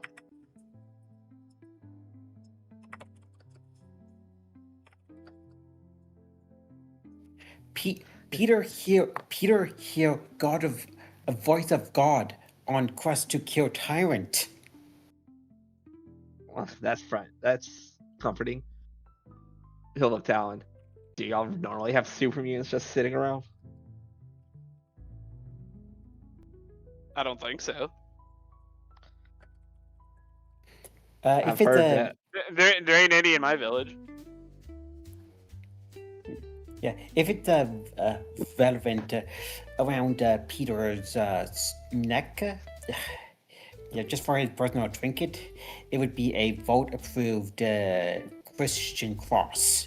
If anyone would know what that is. Yeah, yeah. It's an interesting thing that he's wearing. It's like if you took what would be a normal like Vault-Tec logo.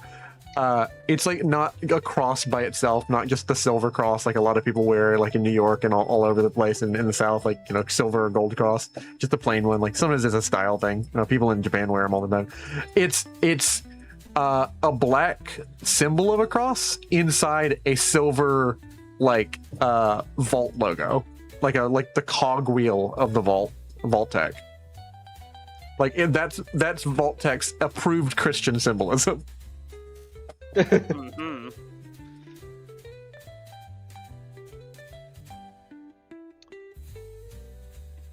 Interesting. Yeah. Peter heard the voice of tyrant in South, ruining people's lives. Peter on quest to help people. Nah, we got ourselves a crusader here, Alan. A what? Man, y'all need to find some history books in this area. Yeah. In character, Rex, unless he knows what knightly armor is, would probably have the idea what Raider knightly, what Peter I would armor looked like a bit knightly-ish. I would assume I would know knight armor. I mean, I know we're not actual wearing knight armor, but I mean, the brother kind of LARP as knights.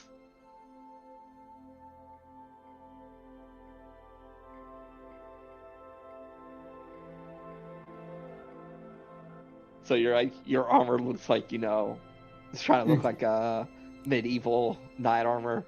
Yeah, Like yeah, plate it is steel. it has Raider version of a Raider plate armor, effectively.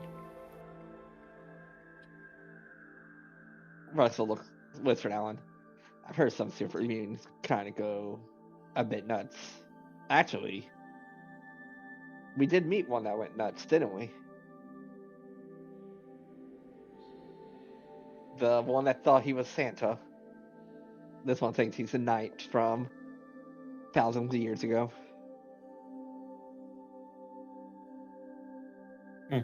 Hmm. Peter on a quest to prove his love to a princess. A Actually, princess. with the goofiness of this, a different song needs to be picked. Yeah. Give me 1 second. Every time y'all get to your typical goofy shenanigans, I pick this song. Look, I played a serious character, now I want to play something less serious. Hey, that's fine. That's fine. I think whenever the goofiness happens, though, I need to turn this song on because it's just fitting.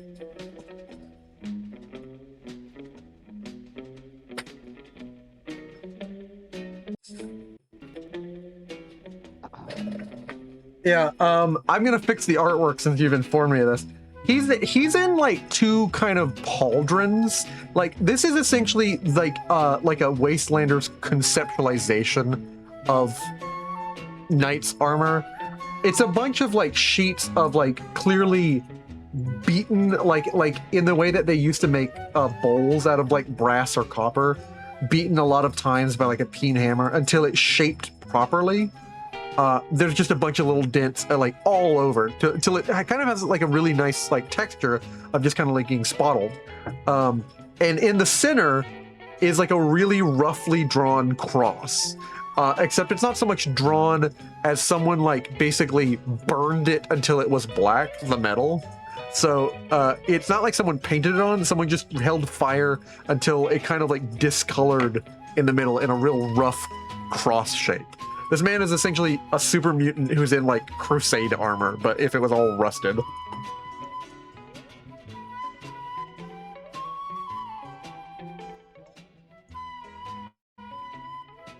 And again, y'all are just sitting outside of the nightclub. Oh my god, I had my mic muted. I don't know how much. I don't know how long that's been. I don't either. What's the last thing y'all heard me say?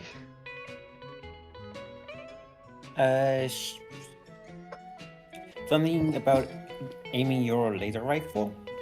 No, wow. no, not that. You've been talking for a little bit, but like, I think the last thing we heard you talk about was like, The Santa mutant. the Santa mutant, yeah. Yeah, it's Okay. Santa mutant, and it's when not sinking in the night. All right. I hate will my- introduce a creature from the. I am not forcing Buckley to be in every encounter. I will bring something to split this up, but like y'all are just kind of like meeting Peter for the first time. Peter. Peter, hey Peter. Hey, Lois Bader. from Superman. Already posted that meme.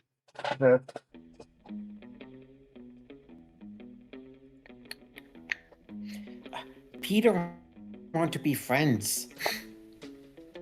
Oh, do you? Like Elliot walks up. Do you now, big guy? Buckley leans over. Duchess Ken of Coke. I believe one of the aesthetic mutations that someone has administered him has gone awry. He seems to be dealing with gangrene all over his body. And Sheila turns this and just starts laughing wildly at Buckley. Peter want to prove friendship through test of muscle. Why do you want to be our friend? Peter here, voice of God. This is Peter new friends.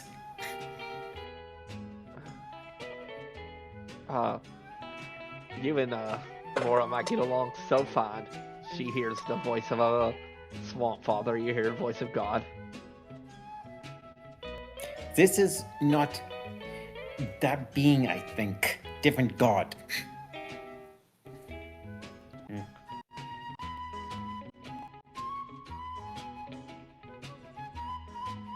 Well, Alan.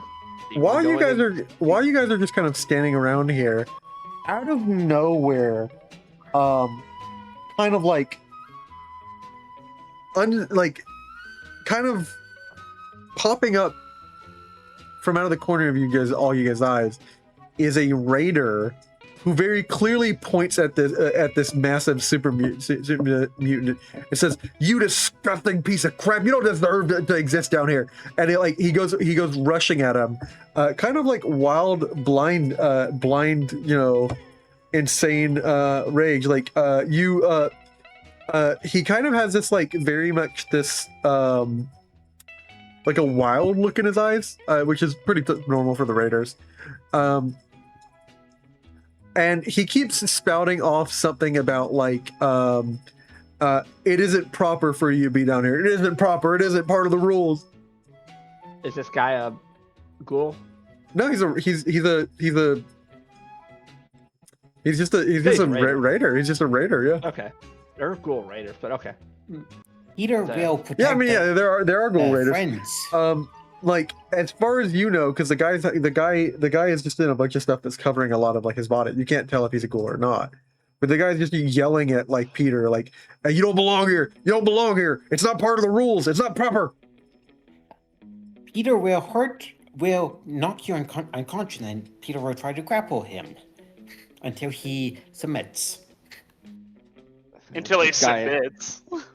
Oh my. This guy's either very brave or very drunk right now, charging a super mutant. Possibly both. Possibly both. Yeah. Peter This is not even a real check. This is a difficulty 0. Making me an athletics check.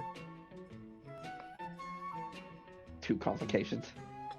Yeah, you get 2 AP. He runs at you, he charges at you, yelling something about everything in its proper place. Its proper place, and he runs up to you, and you just kind of like lower the body, like your fist onto his head in a very bonk manner, and like dent in his helmet a little bit, and knock the man out. Peter will grab his equipment. May God forgive you for your sins.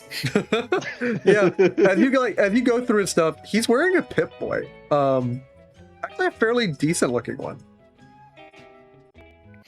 Peter friends, can you make use of this and show what a Pip-Boy is? Yeah, you just hold up the arm. Like Pip-Boy. it's less showing the Pip-Boy. You just hold up the guy's arm. Yeah, take a Pip-Boy. I think that helps with power armor, potentially. We lost Laura's Pip-Boy. I mean, I don't think there's any direct integration with the power armor and your Pip-Boy. It's just... Do you want the Pip-Boy? Will that help you more? I'm not sure. You do have the busted one that you could dodge and leave now. Well, Alan broke destroyed his, that one. and wasn't the other Pip-Boy Laura's? On Laura, yeah. Yeah, the other one was on Laura. Yeah, Yeah, so so we actually don't have a Pip-Boy at all right now. you don't have a Pip-Boy anymore. Yeah, the only problem is, as all of you know, these Pip-Boys don't come off unless someone dies or takes it off while they're conscious, like takes it off of their own accord. Let's go find Laura's. Peter's just holding up this guy by the arm. Do any friends want man's Pip-Boy? Do you want it, or do you want me to get it? Like, I don't know what Pip-Boys actually do. Yeah, Alan will take Mechanically. it and see if he needs to do something to unlock it. Then we'll take it. Hey, what kind of how dumb we playing, Peter? Donald. Peter is average human intelligence. Average human intelligence. Okay, you know that, like, you see him walk up and he's like, okay, I'll take it, and you know it's kind of attached to Angry Man's arm. What do you do? Average intelligence, or average human intelligence for a Superman is quite a high bar. Yeah. But it's true. We got a genius here. Let me check his stats. I don't normally check you on that. Oh no. Intelligence would be 4. You normally would be at a 3, but yeah, you're at a 4. Well, you spend a point, so you're at an average human intelligence. Otherwise, he would. Average human is. He's yeah. Average human intelligence. I mean, there are dumber people in the wasteland who go down to maybe a 2, and there are like stock still like Dumbo Man, me hungry. I guess even though 4 is the minimum for a human player, I guess NPCs can go lower. NPCs can go lower, but 4 is the average for like a decently functional human being. And the highest that a super mutant can go is 3. Or at least that's where a super mutant starts. So he made himself kind of smart. I'm a smart boy. I'm a smart boy. You're just interacting with this guy, and what do you do, Peter? Like the only way to get this Pip-Boy off is just to take this guy's arm off. Anyone smarter, help Peter. And point to the Pip-Boy. Is the guy knocked out, or? Oh, he's definitely knocked out. There's a little dent in the top of his helmet. Like it dents down a little bit. You're actually worried that there might be a concavity in that man's skull now. What equipment does the Raider have for Peter to loot to make sure he is unarmed? I mean, the really wild thing about this Raider is he approached you with maybe like a bunch of leather gloves, like maybe like road leathers, some like leather gear on his arms and legs, that is like light, and like besides that, like he had a baseball bat. Okay, Peter will disarm him and remove his baseball bat. Remove device on arm. Leave him alive. Peter is not a murderer. Alan's gonna say, pointing to the CTE. You can very clearly see.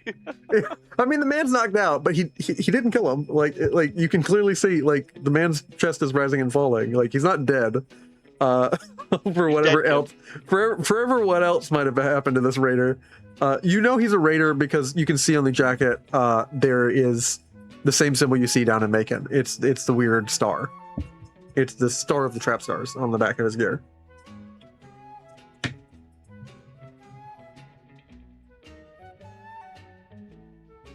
Or he's just wearing or he's just wearing trap star like leathers for some dumb reason. It's an easy way to get yourself shot by the guards. Well, we never say raiders are smart. You do notice with you continually fiddling, after a minute, like the tray of his Pip-Boy pops open. And you see a holotape inside the Pip-Boy. Do the holotapes have like labels on them? Occasionally they do. Sometimes they're unlabeled. This one just says orientation.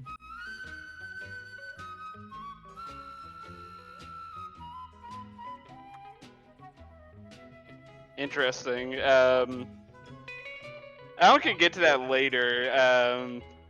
He wants to focus on trying to remove the biolock if he can. Yeah. Go ahead and make me an intelligence science check. This is a difficulty 3.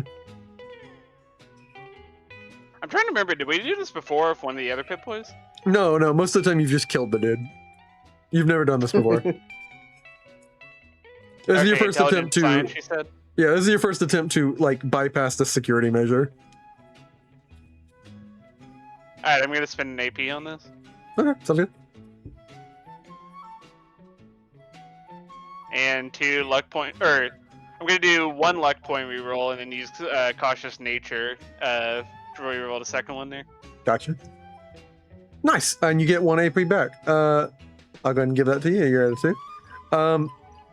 You spend a little bit of time just fiddling through, and apparently this guy's name is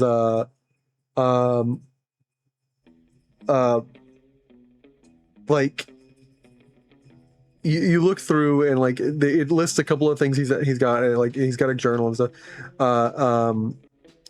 It mentions his name is like Walleye, and there's a few other things. There's like entries of like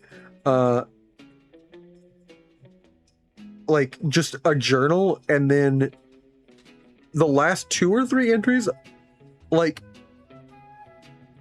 the writing for all the journals. This guy's not a great like writer, like very clearly, like he's not great at spelling things, but like he always starts things like uncapitalized.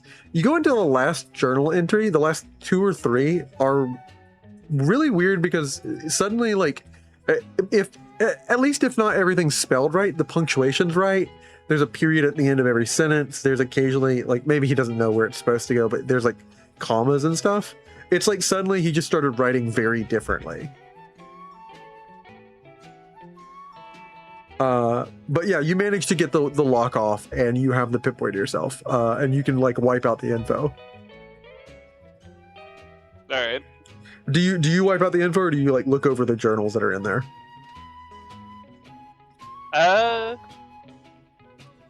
You had me curious into orientation. Yeah, Alan will investigate a bit. Yeah, it mentions that they're looking for a big score. The first 3 journals are like detailing like he's going with his crew. They were sent by Lorenzo to essentially try and secure some market. There's a pretty tight-fisted control, but we're pretty sure we can get it done. And if we don't get it done, we're good as dead anyway. So fuck it, we're gonna figure this out and make a little bit of money for ourselves. And there's a few entries. Up to a certain point, and then there's just a hole of about 7 days, which is happened about like a month ago. And then the journal entries start, and they start regularly in an interval of like once every week, and each time it says, I'm going to make sure that people are starting to like he doesn't even mention his crew. He doesn't mention anything else. He's just like making sure everything's orderly and in its place. Like he starts talking about things being in their place, doing what you should be doing, and keeping things functioning for Dixieland.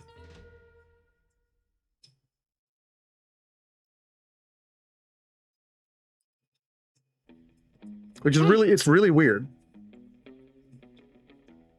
Especially for a random ass raider. Yeah. You continue to go through his pockets, and like you find like a few bits and pieces. He doesn't have any chems there on him or anything that would like makes like anything that would the other journal entries basically said they were going, like a group of maybe 4 or 5 of them, to go like essentially secure a market in Solstice City, which, you know, personally, Solstice City takes its laws very seriously. Yeah. Is Alan aware? Would Alan know of any like rehabilitation programs the government does for like convicts, or is it like straight off to the fields? What the only thing that you know for rehabilitation is they go to jail. Yeah. They go to jail, they work in the mines, or they work in the quarries, or they get sent to the front lines as soldiers. And often that's actually Dixie takes a lot of pride in its soldiers. And usually like you can't enlist if you are a criminal because they don't trust you to have a gun. So like they usually put you to work in the mines, in the quarries, in like a factory, or and even that's rare, like that's skilled work, or they put you out to work in a field, which is where you've heard questionable rumors like Jezebel talked about, Jezebel with her city that she came from. You've heard stories of like there being groups that like essentially took people who had caused problems for their own life and put them to work in fields. And you've heard questionable rumors that may be disparaging about those people possibly being slavers. But essentially the government works with certain groups of people that like, hey, once you've lost your rights as a citizen, or not even as a citizen, as just a resident, when you have no more rights at all because you've done certain criminal stuff, and they've at least captured you without killing you, they just go put you to work in a field, like hard labor out in a farm. You don't know anything about a rehabilitation program. Yeah, I didn't expect that to be a concept, but Yeah. figured I'd ask anyway. Yeah, you're good. You're good.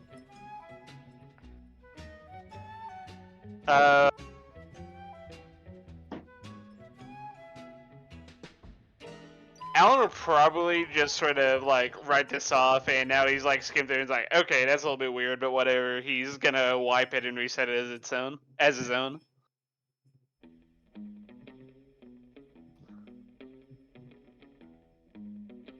Yeah, you wipe it and grab the weird orientation holotape. Go ahead and add the orientation holotape as well. And I will. No, Alan's already written off this man as a loony. He's tossing the orientation tape too. Oh, you're tossing the orientation tape too? Cool. Yeah. Do you care to grab anything or that tape, or like you kind of rummage through his stuff, all of you? That's it. That's just how it is, how it be in the wasteland. And Sure. When we find out. Yeah, hold on, I got a huge bug I gotta snack. All right, sorry about that. Oh, my I like a literal rad roach just crawling around on my wall. What the fuck? Yeah, no, those tree roaches are crazy. I live right by a forest. Holy shit! No, fuck. I thought I had it dead. It kept moving. Holy shit! That scared the crap out of me. Anyways, Anyways, you say. yeah, no, that thing scared the crap out of me, man. I'm not gonna lie. It's still moving. What the fuck? Just flush it down the toilet. All right, cool. We're good. Okay. I'm sorry. I don't really have to kill something 3 times and pray it doesn't come back like some sort of fucking revenant. So, dog, what the fuck was that? Yeah. As you're roaming around the like outside and you're kind of rummaging through this guy's stuff, you see a lot of weird enough, you see candies in his pocket, and I will give you the item to add to your inventory. The hell? Who finds the candy?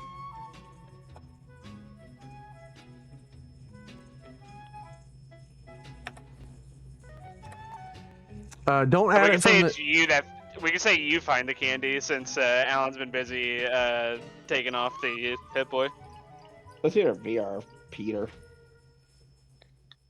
What does he add the item to Peter, and Peter will point it out to Peter friends. Know this item, and show it to them.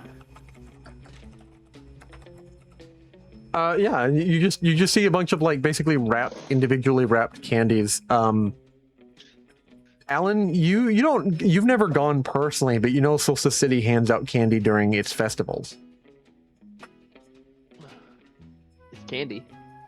I mean, Would Alan know such a like minute detail as that, like out in the middle of the wasteland?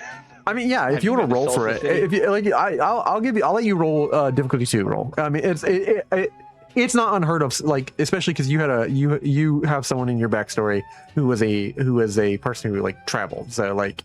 That's fair. Okay, I'll say it's feasible that he might have heard something like that then. Okay. There. Besides that, he has a few other like food items on him.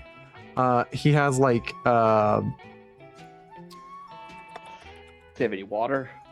he has like 2 cans of Spam, and he has like a single thing of like dirty water, or I'll 2 take things that of dirty water. cram. But he has 10 individually wrapped candies.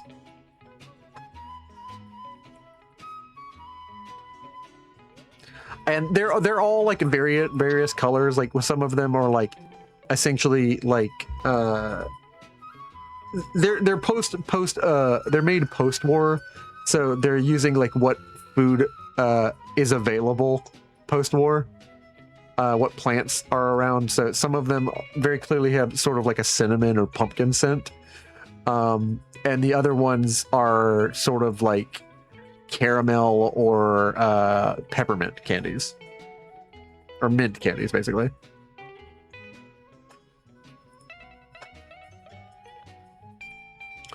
But like besides that, like you don't really find much of interest on this guy. There's maybe like a few things that like a person who's like traveling the wasteland would have. There is like a really shitty old beaten up paper map that he has, which has a few like little like sketch marks, a few X's where probably there's like a drug den or something, or like some people that are safe for him to run into along the road, or like other places for him to like for them to go. You don't know really what it means. And then there's like a compass, and he has like a hairbrush, more like a comb, really. That's about it.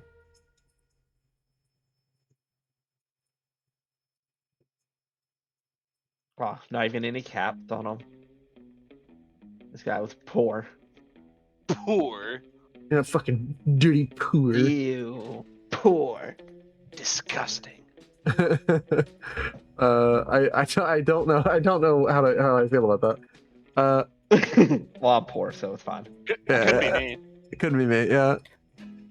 Peter friends should not mock those who are defeated. It is sinful in God's eye. Hey, you can believe whatever god you want.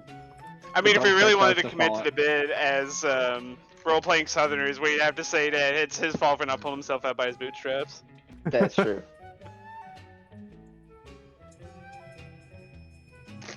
That was a nervous chuckle of this man is 100% right and I hate it. I don't. That's a nervous chuckle of I don't know what to do with that. Like,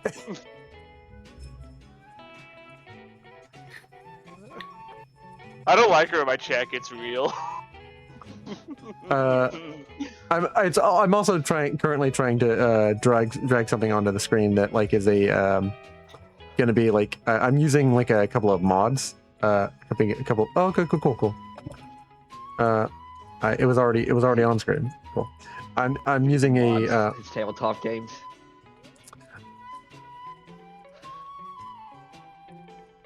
I'm using a module, if you'd prefer me to say it like that, to display images to the player. When like as basically just things you'll run into while you're around town in Terminus. Oh, there's like a town around Terminus? Yeah, Terminus is straight up just the ruins of the city. Like what you're right now in is like you're in like basically downtown Terminus. And there are a lot of like ruined buildings and stuff, and like Terminus is built in the like Fallout style of like how like Atlanta would have progressed with like Fallout's weird like Art Deco, Art Nouveau architecture, and it's weird like retro futurism. I'm currently moving to the screen now. Occasionally I will use like these locale screens, these like images to like give you a sense. You're just kind of roaming around in like outer Terminus. There's a bunch of like towers, and like more notably in Terminus is like there's a lot of like bridges. Like there's a lot of like bridging, and like there's a lot of verticality, and there's a lot of danger going into like old skyscrapers in Terminus. Mainly because old skyscrapers have the danger of like possibly suddenly collapsing. It doesn't happen once every like 30-40 years, but occasionally a tower, like occasionally a huge group or like 4 or 5 people will go in and like delve into these metal vaults is what they're called. Like people occasionally will talk about vaults as in like the place where you go down like from vault tech, and they'll also dive into like the towering vaults, and it's a way to go scabbing and get a bunch of loot. And once or twice in Terminus's history, an entire tower has fallen over because people were just goofing about, and the tower had rusted over, and eventually gave way. So people are hesitant to do that. You find yourself currently outside of like the CDC, and so I'm currently grabbing that image right now. I gotta say, even in a post-apocalyptic wasteland, you can't escape Subway. Subway, yeah. It's the beauty of Subway, man.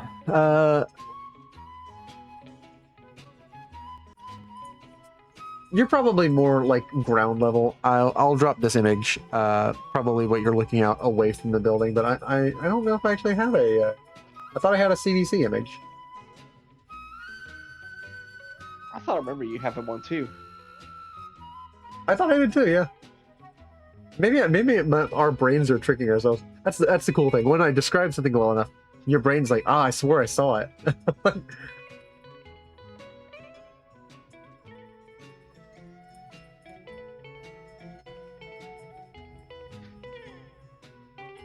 Oh, here it is. This is closer to what we're looking for.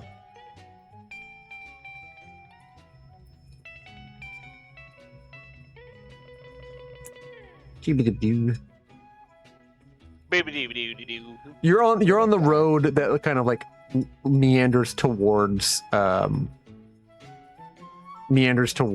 like basically far off in this distance this way is where Mechaville is, and you're following this road.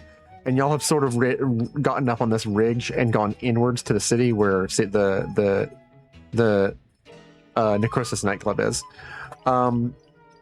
Is there actually a tornado hitting the city? Maybe occasionally, maybe sometimes. What's it to you? What's it to you? Yeah, you're getting away from this. You're going inside. Y'all head towards Necrosis. Again, not its normal operating hours. It's a nightclub. Y'all go in.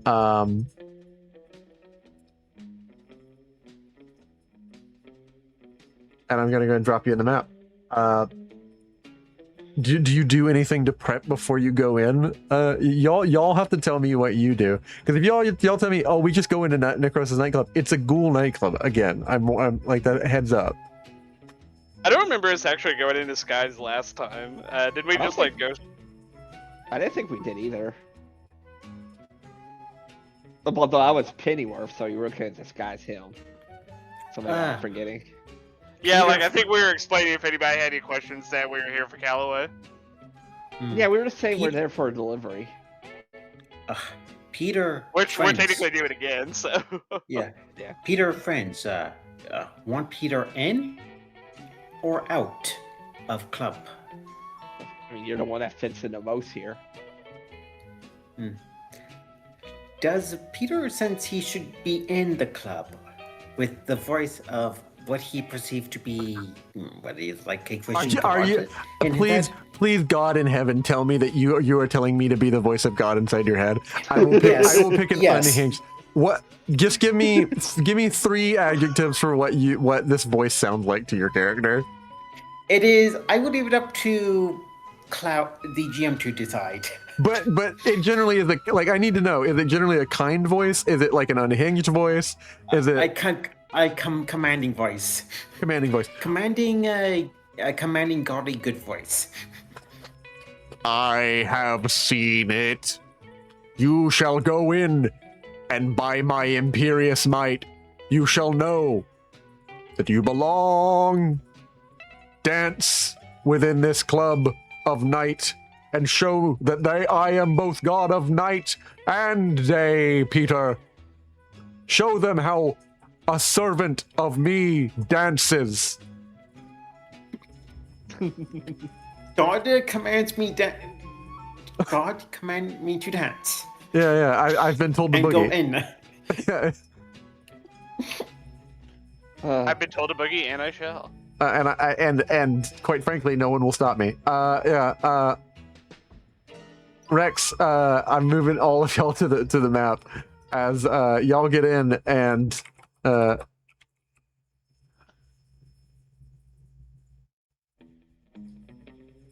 have fun, Cloud, playing a alternative voice of Peter. Yeah, I'm gonna have so much fun with that. Thank you for giving. Thank you from on high for doing that. That's awesome. As I get this map ready. You got so excited about that. Yeah, dude, when y'all give me chances to insert a little bit of fun into your character. Kid on Christmas morning energy. Yeah. Now, sometimes y'all give me like literal wrapped gifts for your characters that are beautiful. Like you're like, oh hey, here's an NPC that's like integral to my story, and they're a little bit crazy. Or oh hey, my character's a conspiracy nut, and it's like, I'll give you the feed that you need, the fuel that you need to fuel this fire. Speaking of crazy characters that you do, is Barbara in here with us?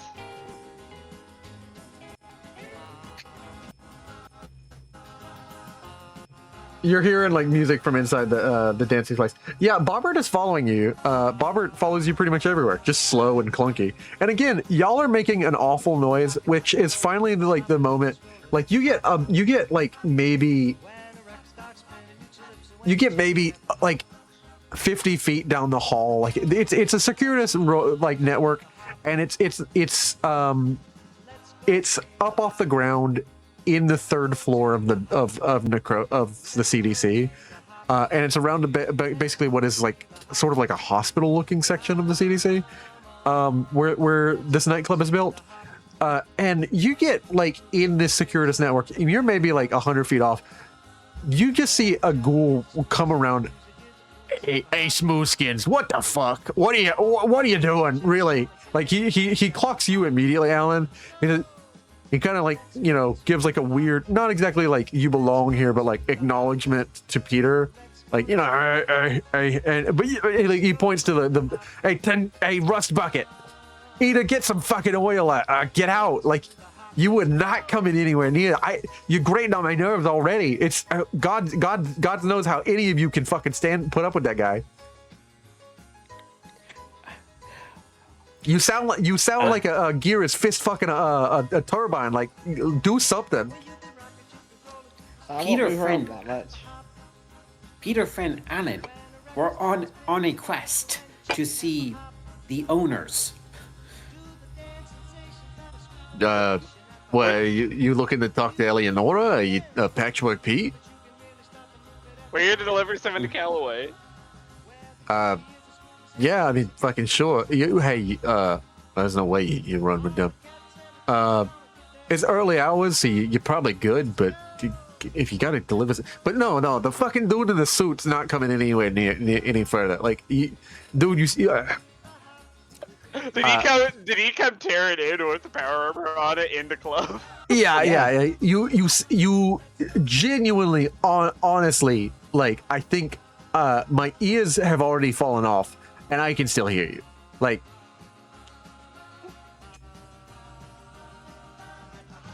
I don't know how to make it more plain. People coming here to dance and generally relax, and the least relaxing thing I can imagine is if your mother was one of those bots and he points to the thing behind you, and she was just getting clanked all night long. That's what it sounds like. Well, I guess Raxus being forced to stay out. Y'all go in.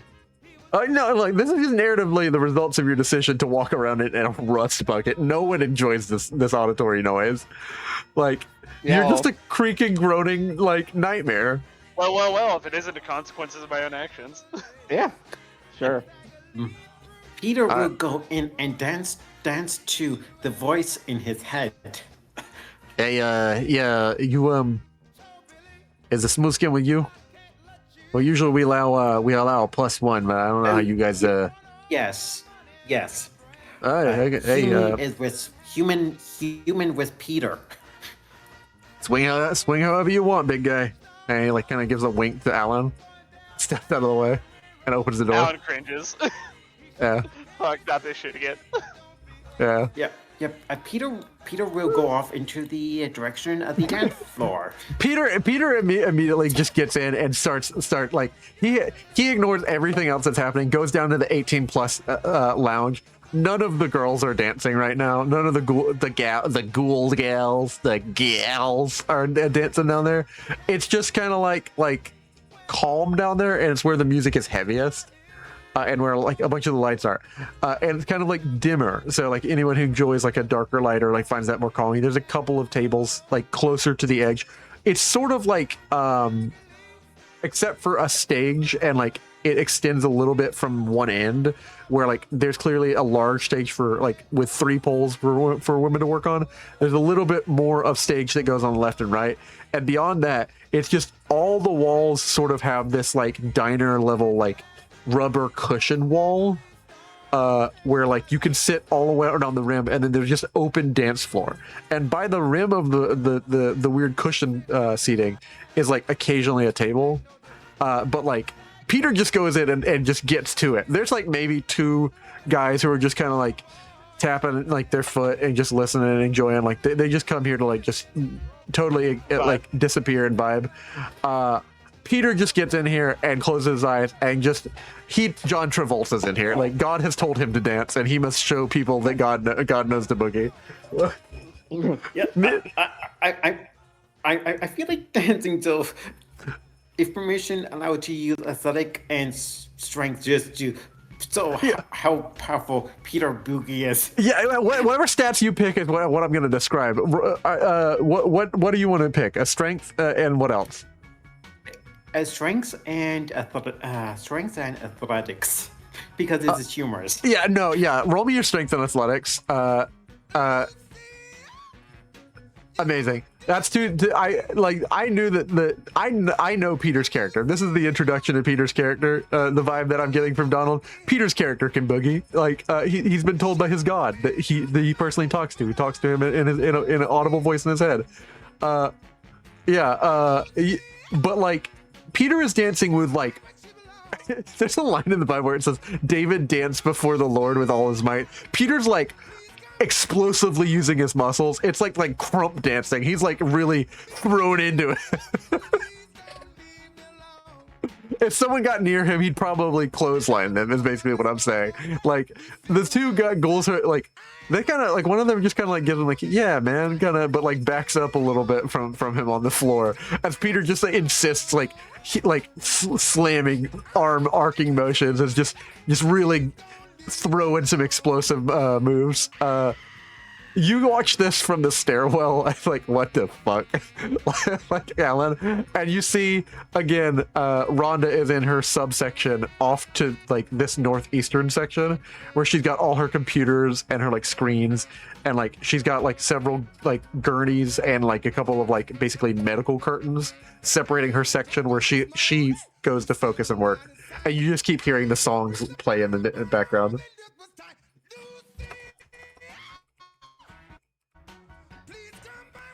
Hey, Doc.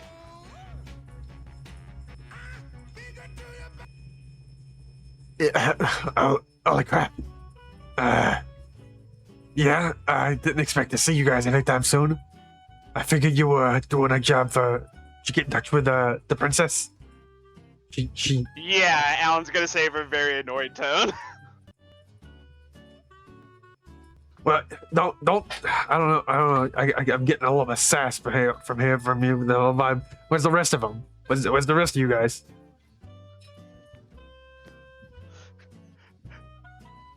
That's actually gonna remind Alan that, oh yeah, we had a lot of people that have gone missing. He's like the only. Actually, I think Alan actually is the only person from the original group. Now that I think about it. Holy shit. Yeah. I will go ahead and list off all the people who are not here.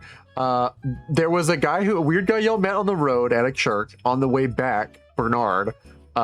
There was David Smith, a ghoul that you ran into that you didn't even find this part about. Only I think it was only not even Rex. It was Thad and Pennyworth found out he was a Terminator. Jezebel was outside just playing with her lightning powers. You had a lot of people with you. Probably the only original person with you, it would have been Elliot. And Elliot is just kind of like downstairs really cheering on Peter. Yeah, I don't remember when Elliot joined us. Was she didn't join us right away. Yeah. She didn't join I us don't right remember away. if she was there at the nightclub or not. Oh, she was with you at the nightclub, yeah. Okay, They she joined was. us after the first session in some shed. Yeah, She was she in a vent. joined y'all Remember? We found her like in a vent. she joined y'all crawling through the wall of the warehouse for the mall, like basically following a bunch of rad roaches to where the treats are. Like literal scavenger raccoon behavior. Alan's gonna ask Calloway. I can give you the long version or short version, or I can give you the long version if you want. But the short version is, I hate being a courier. I'm not ever gonna be a courier again. Well, you weren't the courier. You were like the you were the person. I don't care who exactly it was. I think it was like one of the didn't you have like a dark-haired girl with you? We had two. Yeah. All right. Well, yeah. You got the FEV that you got sent out with. Yeah. In fact, I got two for you, and Alan will put both files of APV down. Oh yeah. What you have like a bottle of the blue stuff? Yeah. Yeah, we got that out of from the- Laura before she ran off. Yeah. Out of game, it just Laura had the bottle of FEV, not the actual green FEV. You set what is essentially a bottle that had to be wiped and like is stoppered with the rag that wiped up the nasty, incredibly dangerous, literal evolutionary virus and was just shoved into the top of essentially a Nuka-Cola bottle. And she's like, okay, it looks like a bottle. It's in what's clearly regular Nuka-Cola bottle, but it looks like a bottle of Nuka-Cola Quantum. And she's like, what the fuck is this? So, part of the long story is we got the clean FEV bottle there from a vault that we stumbled upon. and this blue shit is apparently some experimental FEV. I don't know what the fuck that they figured out, but apparently it's more stable or something. Okay, I can't, was it like I she can't goes, explain it. I'm a mechanic, not a genealogist. she looks genuinely confuddled that you have brought her a liquid form, not like what, for whatever reason she's used to only one delivery mechanism, which is the bottle she expected, and you've brought her a literal like pre-war liquid container packaged by Westtech of original FEV, and she's like, she looks at you, but there's just like in these weird sort of calloused yellow eyes with like just plain black like irises, like these calloused yellow sclera and black eyes. She's like, she looks at you completely befuddled. What in the goddamn?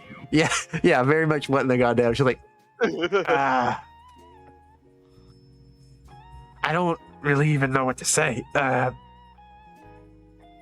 Well, I mean, delivery complete. You don't owe your debt anymore. Congrats. And she just kind of like shrugs.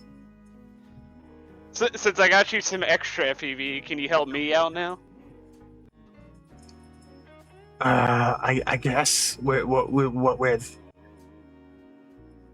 Your friend down there, the princess, she infected, yeah, with how annoyed Alan is, he actually will just straight up say infect like it's a bad thing. Us with some FEV from darts or something. Okay. Come in. Like you immediately pick up that she's like really nervous the way you're talking about this, and she knows where this is going. She like gestures you come further into her lab. Yeah, I got it. Like come in here. Get behind the curtain. Lower your fucking voice. Gang members might peek down there. I'm gonna assume that tile's behind the yeah, behind unless everything. I need to get on top of her token. Yeah, no, you're good. Like she's like, hey, actually, no, what we're gonna do, she steps out of her section. Hey, Patchwork, we good? We in the clear? We run it on 5s and 1s, is what she says. Patchwork kind of, what do you mean? Oh, yeah. I ain't seen a nary a knife or a spoon, you know. Like he kind of gives her like another counterclaim. She's like, sometimes you can just tell me if like they're on here. Like we don't got to use code if we know. And always say, it's like, yeah, nobody from the gang's here. All right, make sure, Gene in the front like locks up and no one else gets out here. Like, all right. Everything good, Rhonda? He's like, yeah. Our delivery's in. All right, and like he goes outside and like we'll watch the door with Gene. Patchwork Pete just goes out to watch the door with Gene. He looks over. He's like, "What the fuck is up with your get up?" And like looks at Rex. Rhonda invites you to come take a seat in like the lounge where her girlfriend is sitting. Hey, come on over here. She sits down on the couch and like basically gestures you behind this wall. Okay, where down there. There's a bunch of like sort of like medical places where like clearly this is a place. It's like a VIP lounge where like if you're not doing great physically or you need some repairs, it's got like essentially an auto dock, another couple of diagnostic tools, and a TV. So you can just let the auto dock work on you while you just chilling here. So it's both an entertainment lounge and a place to like just like heal up. She gestures for you to like close the curtain, and all right, Alan complies. you're infected.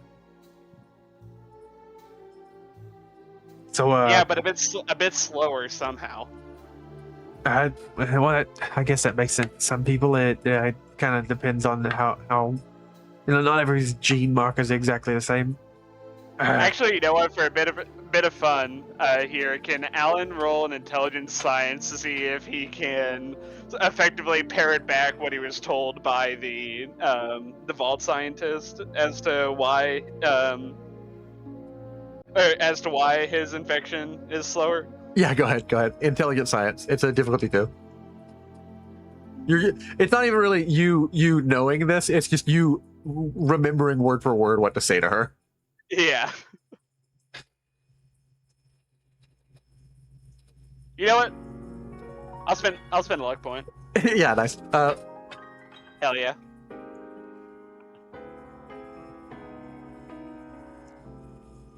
You basically describe something related to, like, you pair it back, like it's binding on certain gene markers of the 17th and 13th, and of course your 23rd, and it's binding related to your telomeres, and you have essentially like a protracted set of gene markers which set you apart. And she's like, okay, I guess someone was doing a little bit of book reading out there. Yeah, that seems to make sense. We'd have to go over your blood sample. You learn to listen when your life is on the line. You said a lot of you. Who else got hit by this? I don't remember. I think pretty much everybody did. I think. Yeah, didn't. Everybody got hit by it. Only one person did get infected, and that was Thad. I couldn't remember if he had gotten hit or not. No, he dodged, and Jezebel didn't dodge, but she didn't get infected with it. Yeah, she got a different mutation. Rex wasn't there. Oh no, I'm speaking out of character. Well,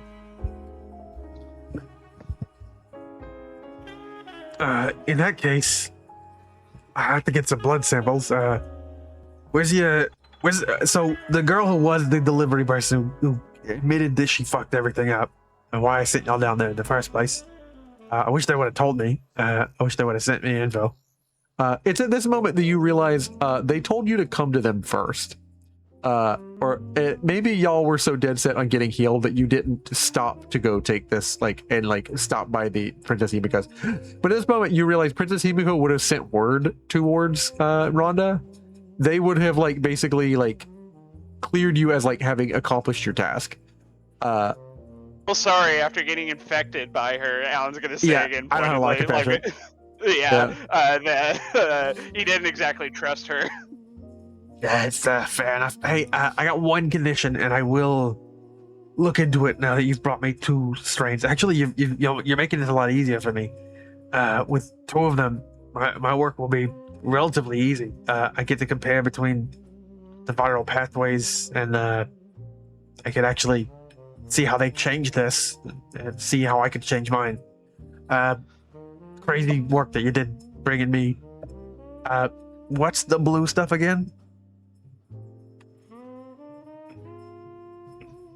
From what I was able to figure out inside the vault, that was some FEV that they had modified to make more stable and affect how they have some control over what mutations from a baseline human actually occurs. There are people in this vault with all sorts of different mutations, and aside from a short, Alan's gonna say short in life. I don't remember if he actually was told how exactly. Their mutations were stable. I think that short in life was due to essentially inbreeding or some shit. That explains the big hulking guy I saw come in that in that leather get-up, that vault suit. Went down with the blue hair girl, but yeah, he's actually from that vault. If you want to try to ask him questions, I'm probably gonna be picking his brain a bit. I'll tell you what. I never even caught any of y'all's names. To be honest. I didn't expect it to turn into such an ordeal either. So Alan's gonna relax a little bit since he feels like he can kind of trust Calloway now, and extend a hand and say, "I'm Alan Tooney." Well, you already know me. You already know Eleonora. Good to meet you, Alan. Actually, get a name to a face. I can't guarantee that it'll always be safe for you to stop by, but I think I should be able to work something up if you give me a sample of your blood. Especially because I got 2 conditions, okay? And now that you've everything you told me, maybe 3. 1, you don't tell nobody that you got hit with a ghoulifying dart, okay? And none of you say anything to anybody. I want to leave all this behind me. Great. We're on equal measures. You make that clear to the punk child downstairs with the blue hair, and you make that clear to anybody else. I remember the 2 other black-haired girls. Whoever got hit with the darts, you make it clear that they don't run their mouth about anything, because that gets back to the gang, to the Ghostface crew, and they know that I've finished the project. I've been running interference, so they don't know that. They still think I'm working on it. And as long as I can push it to that I don't have it to give it to them, I would like to. I would like there be a cure before I give it to them. And I'd like my cure to not die on the vial, because they really don't like me going in that direction for my research. You see, I don't want this to be inflicted on nobody who doesn't have it. It doesn't just happen though. But their boss is kind of a nut, to be honest.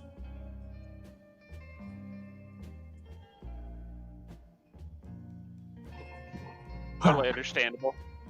All right. Second condition, while you're not mentioning that stuff,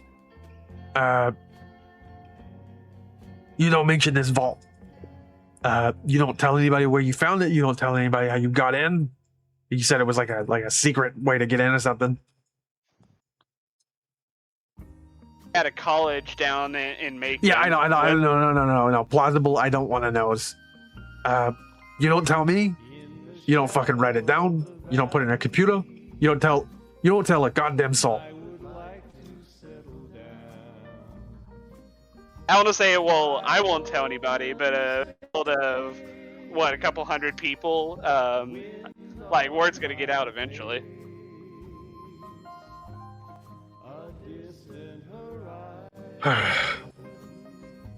Great.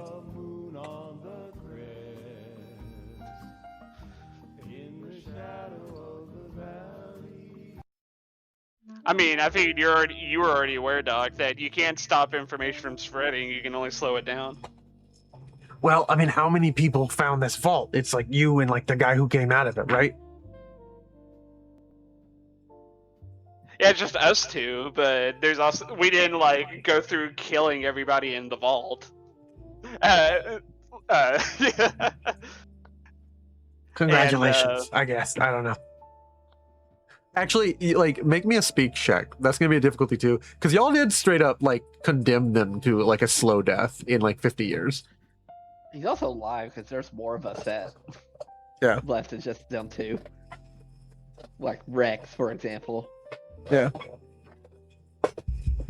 Well, but it's a lie by admission. I'm not like directly lying about that. I'm still gonna make you make a speak check. It's difficulty too. Well, yeah, for the other stuff, but You haven't even told her about the guy in power armor. oh yeah, I didn't have to tell her because she already heard you a mile away. Yeah. She hears some screeching. She's let the people outside deal with it. It's at least stopped. You're like standing stock still in the hallway.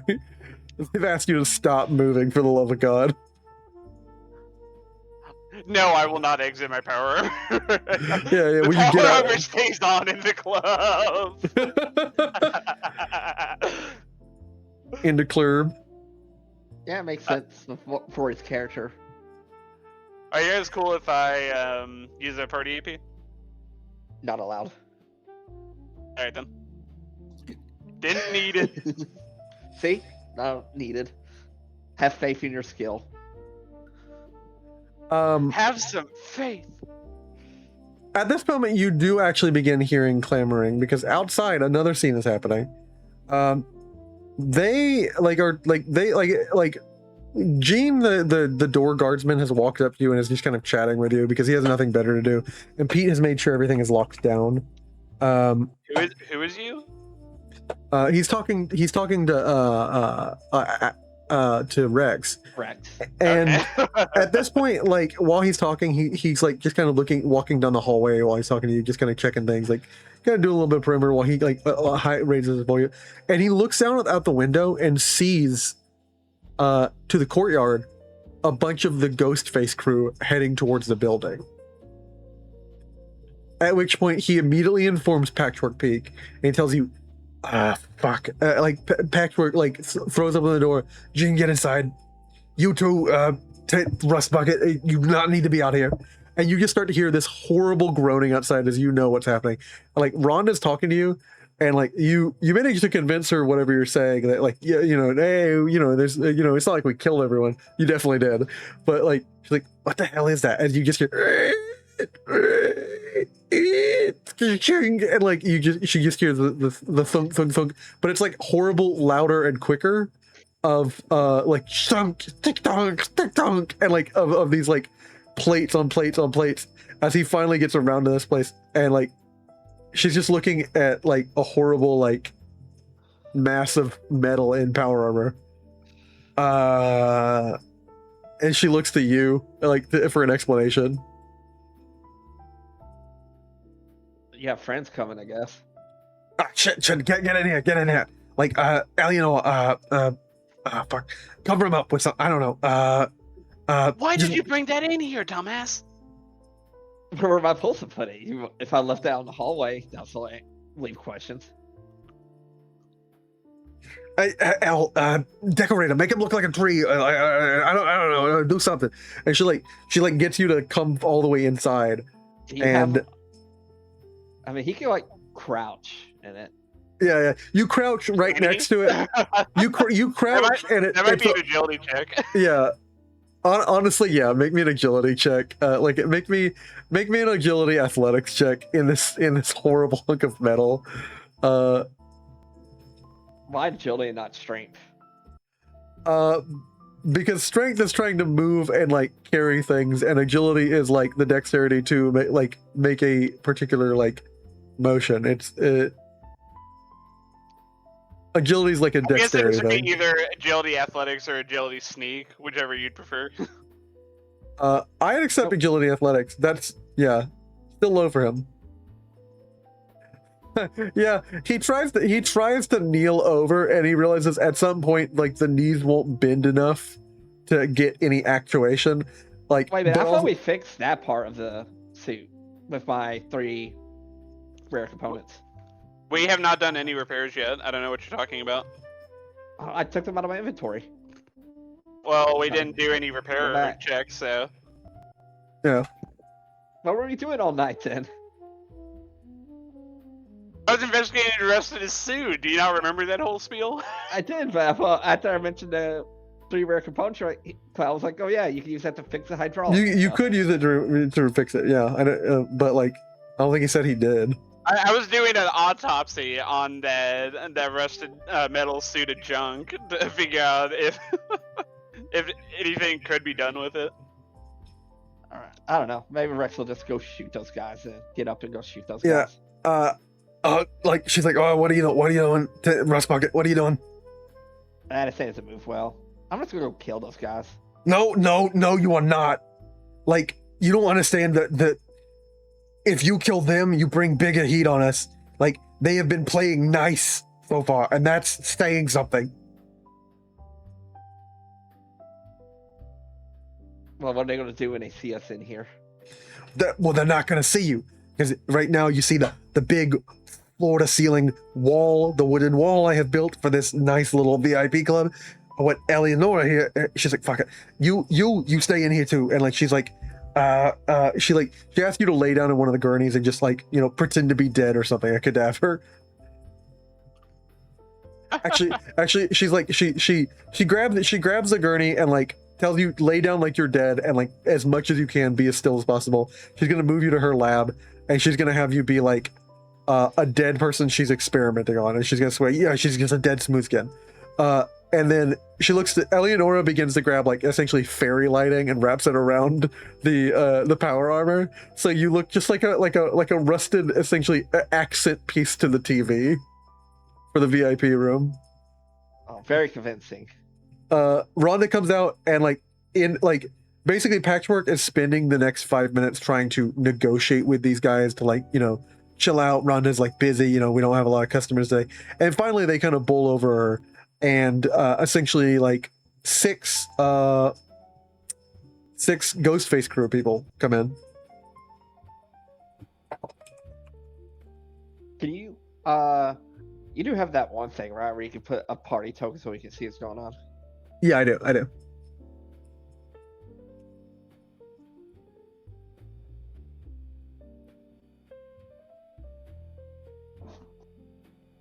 Give me 1 second. So I can do the party token. I'm just gonna put it right here. I'll put it right here. Can you see through that? Yep. You I are. cannot. You don't have vision on the party token? I've only got vision on the room we're in right now. Try highlighting this area right here. Try now I do. Yeah. If you unhighlight your player character, you'll be able to see it. What do I owe the pleasure, guys? And she's like, Rhonda.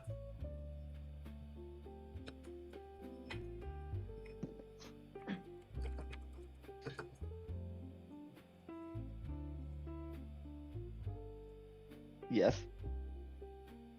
I'm getting You're trying to get a voice mod going a bit. I'm getting a song. I'm getting a song set up.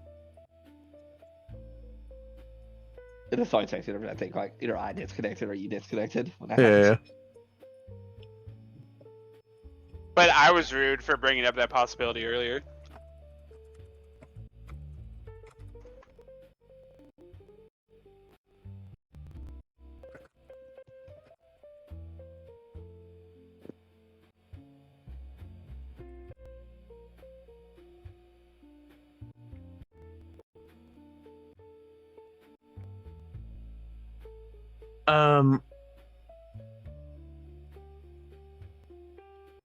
Trying to find because I know the song I'm thinking of. I just can't remember the name of it.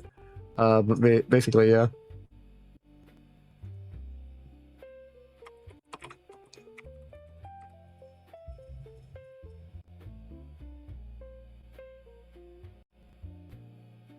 Oh, there we go. That I was looking. That was the character I'm looking for.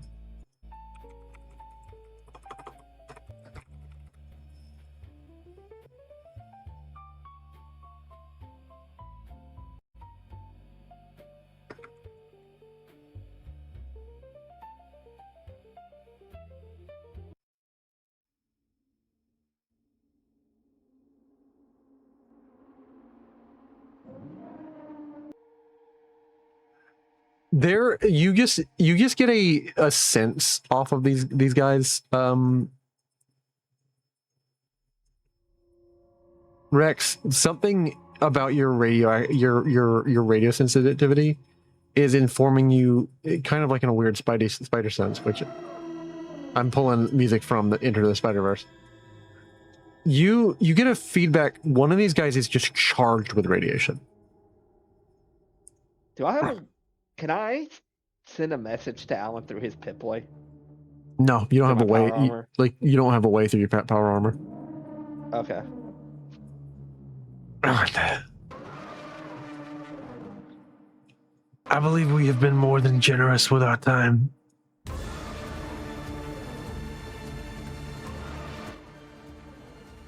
I believe we have been more than patient.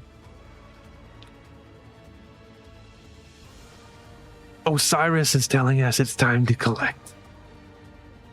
I don't know what to tell you. I don't have the ghoul variant done.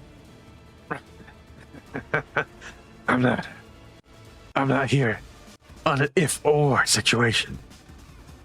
See, because if you don't have what we're looking for, He points at one of his guys, and his guys just like takes a hammer and just smashes the table, and you just hear like a whole like huge crack as a table, and like everyone just kind of winces.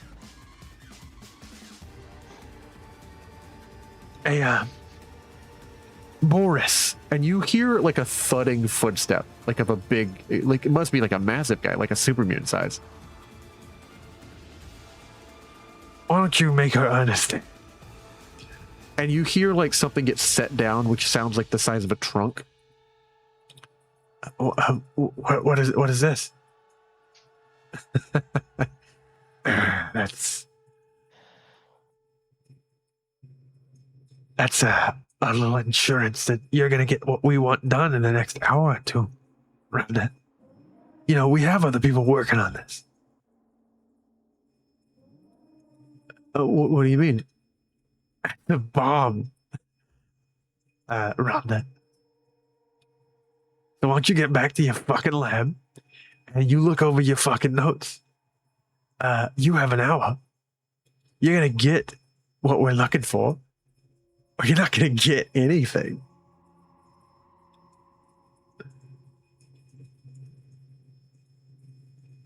Boris? You and your brother, why don't the Orlovs go get the word that one way or another we're gonna get what we need from Miss Rhonda. Why don't you tell our Lord Osiris everything's gonna be dealt with? And you hear a thinner man, must be the size of a normal human being, and a massive person. He described them as brothers, the voice that you're hearing. Alan and Rex. They leave, and the massive one leaves first, and you hear the sounds of the footsteps as Boscos turns on. We are told to achieve results. Damien. I don't know about you, but blowing everything up was not what he initially told us to do. He said scare her. I think to be scared you have to have some real results, don't you, Bosco? Do what you wish. Lord Osiris awaits. And the big man and other people like step out. You don't even ever get a sight of them. You just know whoever left here was hulking.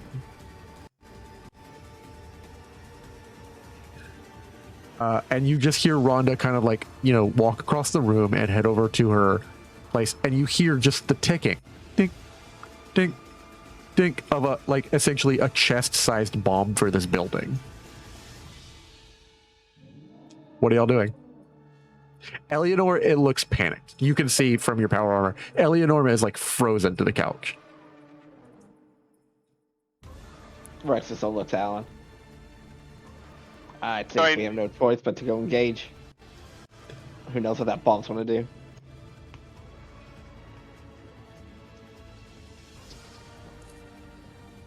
I'm gonna look to Eleonora because she's the owner of the bar. She looks, if her skin could react, like she would be as white as a ghost. She looks panicked.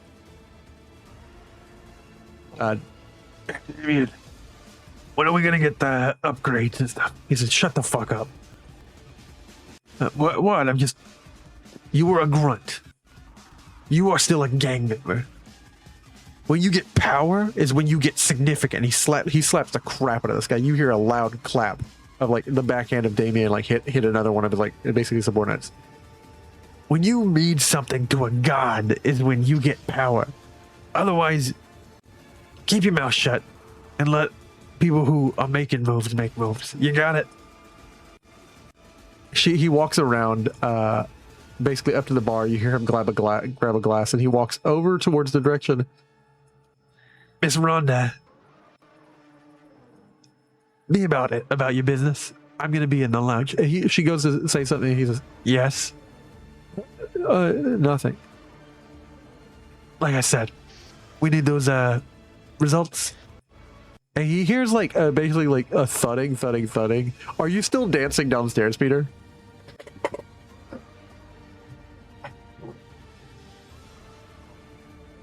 Peter. He might have mic problems. I saw his mic mute and unmute. Oh yes. Is Peter like downstairs still like crazy cranking out a dance? Yes, he is dancing unless he thinks he should come up. Okay, cool. So you're definitely making noise because you're dancing down there. I'm going to roll a check for this guy. Let's see his perception. Okay, cool. And let's see what his skill would be. Okay. That's going to be a 10. So I guess I have to roll 2 under a 10.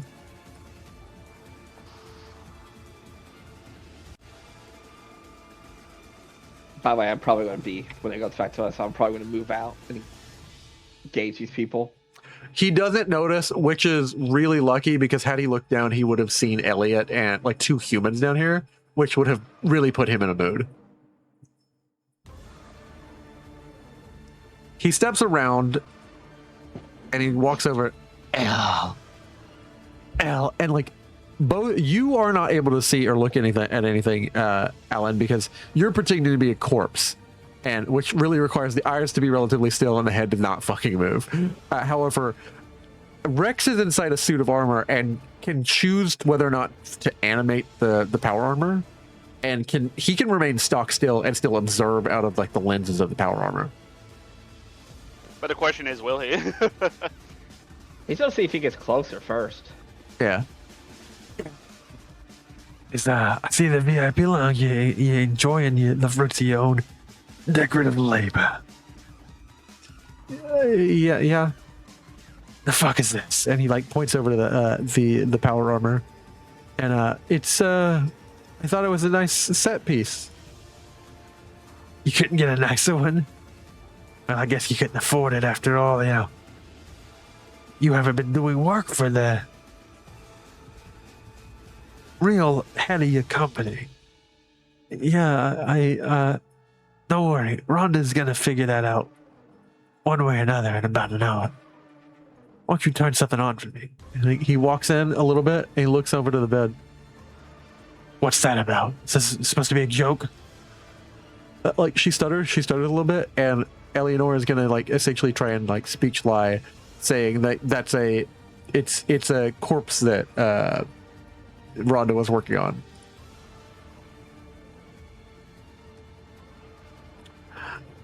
She just needs to hit under a 9, just once. Nice. You guys get an AP for since she is technically allied with you right now. It's just a corpse. Like, it's a throwaway. We needed somebody to experiment. I thought it was, it's a nightclub, necrosis, death. I thought it would be, it's not stinking up formaldehyde. I thought, macabre. I like it. Al. I didn't know you had a dark side to you. Throw something on, and he sits down. Now that he's sitting down, he's all the way in this room. I am Rex going to grab him. You get a good look before you do that. Before you do that, and I'll make you roll for it. You get a good look at this guy. He is modeled in like his entire body looks like modeled in these little like roughly hexagonal shaped scales. Like not like reptile, but like essentially like how basalt columns will form like rock like things. His body is covered in like little, basically very pale white, like a limestone colored, just segmented sections where like clearly underneath is probably skin, but these raised section looks to be fused to his body. Like he covers them up with clothing, but they're like, it's like segmented, sort of like a interlocking turtle shell, all over his skin. He's clearly a ghoul from like other features you see on him and like the general skin color you see underneath, but he's like a mutated ghoul. Interesting. I need to write something down real quick. Where should I put that? He sounds very cyberpunk. Yeah. I'm gonna put in my one thing that my base strength is 6. It's something seems off about the way he looks. Like he is a ghoul who further mutated after being a ghoul. My strength is now 11. Yeah. The suit should automatically do that for you as long as it's powered. And also, you've been through 2 scenes, so you're now down to. I would assume that I wouldn't be powering it exactly until I need to. Okay, yeah, That's yeah. not how that works. Why is that not how that works? If you're powered to be able to move it around. Yeah, That's not true. It has to be powered for you to move it. No, Yeah. it's not. It has to be powered according to the lore for you to move it. In the rules, it says it doesn't. You just have some negatives. Entering or leaving a power armor requires a major action, like enhanced strength, sealed environment, a blade of resistance. Here, I think the power necessary for this armor frame to function comes from the fusion power plant built into the frame. If this would reduce the fusion core to 0 charges, the frame becomes unpowered. It mentions quite a lot of times about it being powered. Yeah. So I'm assuming I can just have it unpowered and manually move it if I need to, but powered up for combat. That's not really how that works. Like, I can look at the core rulebook for you, but like look at it. Look at enhanced strength. Read the last run. These benefits are lost if the armor is unpowered. Yeah, I can have it use it unpowered. No, it doesn't. That's you're reading something in that's not in the text. I mean, theoretically, that would imply that you could use it unpowered if you were able to move a. Yeah. Like, it how says heavy is this suit of armor? It says like it brings you 4,500 pounds. It says it brings you to a strength of 11 instead of your own strength, so long as it's powered. In addition, the weight of the armor and any armor is not counted towards your carry weight. Suddenly, everything you will be like moving around what is essentially like super heavy armor, and like the frame itself is 150, and your carry weight is 95. Like if this isn't powered, I'll go ahead and show you how much carry weight you have. You have 300. I mean, if we do it like this, I'll never be able to use it. I feel like we need to have some leniency, or it's just I'm going to lose all my power and then I'll never be able to use it again. I'm nothing without the suit. Well, I mean, it's kind of my character, what I built him for, or wanted him for. I get that it has to be like, for combat, but I figured that for like, general use, I could just say it's unpowered and just hand wave it. I thought that's what's being said in the rules. No. The literal balance factor for this armor is that, like, moving around in it, every scene that you're using it to power to move around. What the hell? Well, then it's just useless for me, so I shouldn't even use it. Because what's the chance of me fighting more power cores? That's part of the roll table?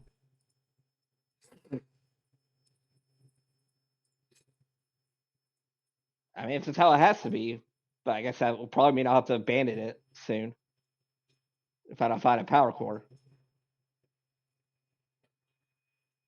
How these are charged or depleted depends on what they're plugged into. See Power Armor, page 123. Power Armor.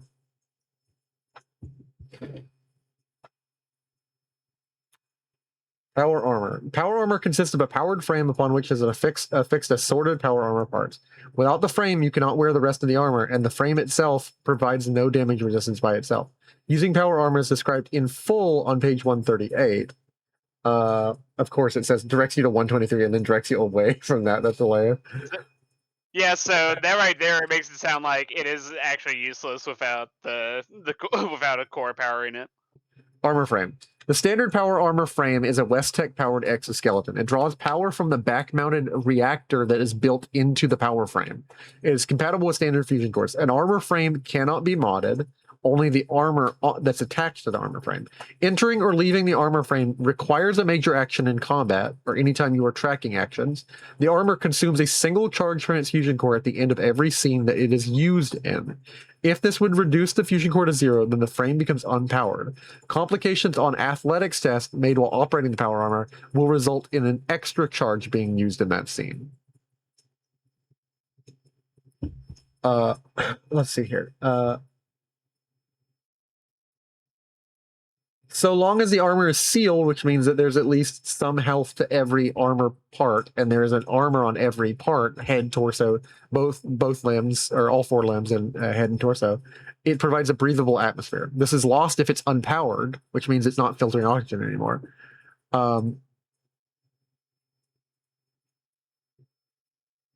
Character wearing the frame suffers no damage from falling or jumping down so long as it's powered. This applies even if the armor is unpowered because the hydraulic shocks protect you. So, like, even if you fall and it's unpowered, the suit will protect you from fall damage. But yeah, it requires power to move. Well, I don't know what to say there because now I just really can't use it. What do you mean? It's just gonna be like, because I'm gonna, if I already used 3, I'm just gonna drain through this real fast. That third one goes to the rest of the scene, though. Yeah. We'll Till see, I guess. y'all are no longer in the CDC. That's how long a scene is. So what's the first scene then? The first The scene first was scene y'all was when you got it. when you got it, walking to meet back with everybody. The second one was y'all walking down the highway. Okay. What if you think about it? Going 100 miles is a good bit of charge. Yeah. Yeah. I mean, the big sad thing is the way the rules are. It's like it might just be useless. We'll see though. If I don't roll good enough to find a fusion core, which is probably rare.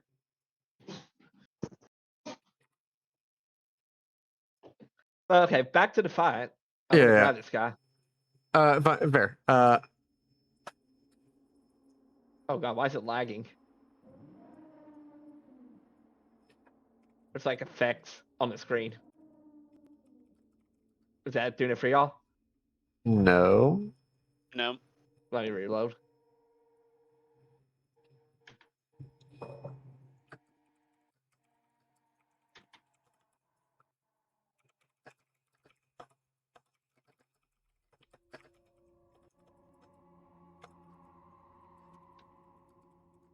What do you mean valid password?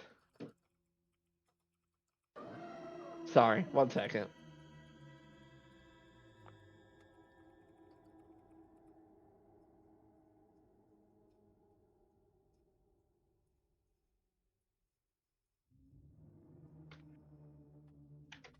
I will just straight up say, man, like that is part of the balancing of this power armor. That like power armor, like it happens in the setting, like yeah. Unless you're part of the Brotherhood, you're not regularly getting fusion cores. That's why it's like a power, like it's a sudden burst of like euphoric feeling for a Wastelander to find and use power armor, and people chase that sense of like basically power armor addiction, like the sense of like untouchableness. But also, But in my mind, the balance was you can have it unpowered, but like if you do something stupid like you get ambushed, you know, you would be at a massive disadvantage and stuff like that. But basically, you would still be able how the to balance like worked. you. Let me look like basically what carry weight would be. Like if and I'm not saying I would give this to you. I'm saying like how crazy it would be. Carry For weight you. is 4,500 pounds. Yeah. I mean, you're I'm not even fully, sure a like, super mutant could carry that power armor frame. I mean, you can use power armor without power. I mean, the NCR. Well, that's a video game thing, but I mean, they're based on a video game, so unpowered power armor is a thing in lore. People use them without power. are you trying to use them without power or without like armor on the frame? No, they have armor. The NCR literally has that, and that's one of the plot lines in New Vegas. Yeah. No, they're just using the NCR armor. The NCR is just using the armor. Yeah, the NCR armor, power armor, it's just the armor itself. Not They're not using the removing all the frame. mechanical parts. Yeah, they're not using the frame. They're like piecemeal taking away like parts of the power armor from the frame and using it for regular armor carrying around. That's really fucking heavy, but I suppose it is possible. I mean, that's what I thought. So to me, it implies you can because it says these effects are not available while powered, which implies that you can use it without power. Well, I think At there's a least for case me. of you technically could, but because you lose that strength ability, or the strength bonus with that, and you have the full weight of it, unless you can lug around 4,500 pounds suddenly, then you're not going anywhere with it. That's what I'm trying to look up right now for just like as like a sanity check for you, just to tell you something like how encumbrance works in this system. I mean, that's fine. We can move on. If I lose the armor, I lose the armor.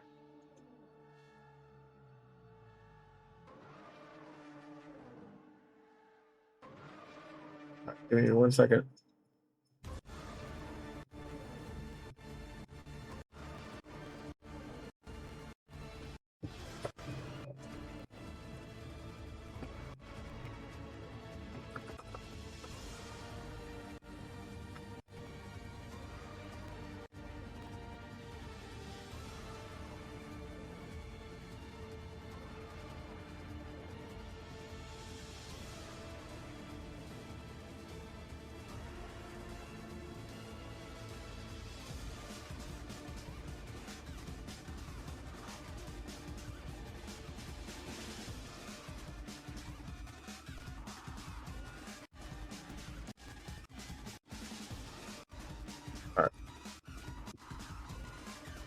Closing a bunch of tabs.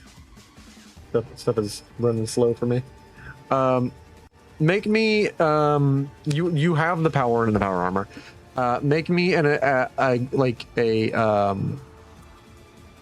gonna be like basically you are trying to like suddenly move at like it didn't surprise this guy and grip him in your power armor, right? I'm gonna say that this guy is not supernaturally strong. So like if you get your grippers on him, he is grappled. But it's whether you can move quick enough in this rusted suit to like surprise him. So, strength unarmed. It's gonna be an agility. Oh Which god. you do have a -1 for as well. Yeah. Never mind then. I wouldn't do that. I figure he's in my melee range. I mean, That's yeah. why I was waiting If you want to for him make to get if you close want to to me. make a regular attack, but you like if you're trying to grip and grab him, that's like a like shocking surprise on this guy. Well, I'm trying to use my unarmed attack to grapple him. That's also stuff we talked about because of my. It doesn't matter now, especially since he's a mutant. But that's what I was going to use touch of radiation for. Well, you can't do the touch of radiation when you're in the suit, anyways. I know, but we were talking about grapple, so that's why I put stuff in unarmed.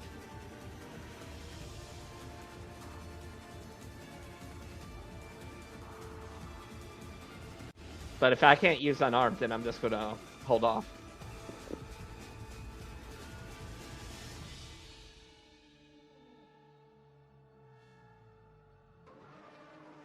Yeah, he looks around and just kind of sits down and like basically like waits for Eleonora, who seems very, very nervous, to just kick on a old, just whatever seems acceptable to this guy. He just kind of watches like a pre-war like mobster movie. And about, unless y'all are doing anything, about 5 minutes will pass. He's just watching had, this. an hour on it? Yeah, the bomb has an hour on it.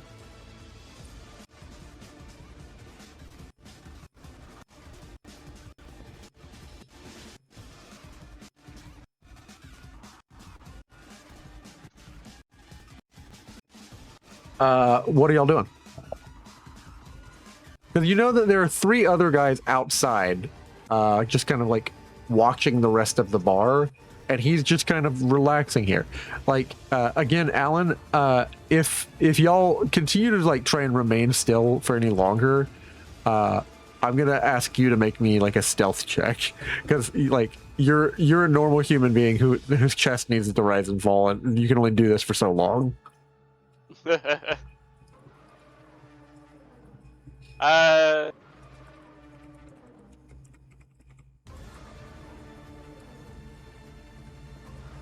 You know what? Yeah, I guess we do have to act here. Can Alan do a surprise attack with the zapper ray gun on him? Yeah. Make me an agility like energy weapons test. Difficulty 2. The club of floor above, how loud would the such noise in that area travel?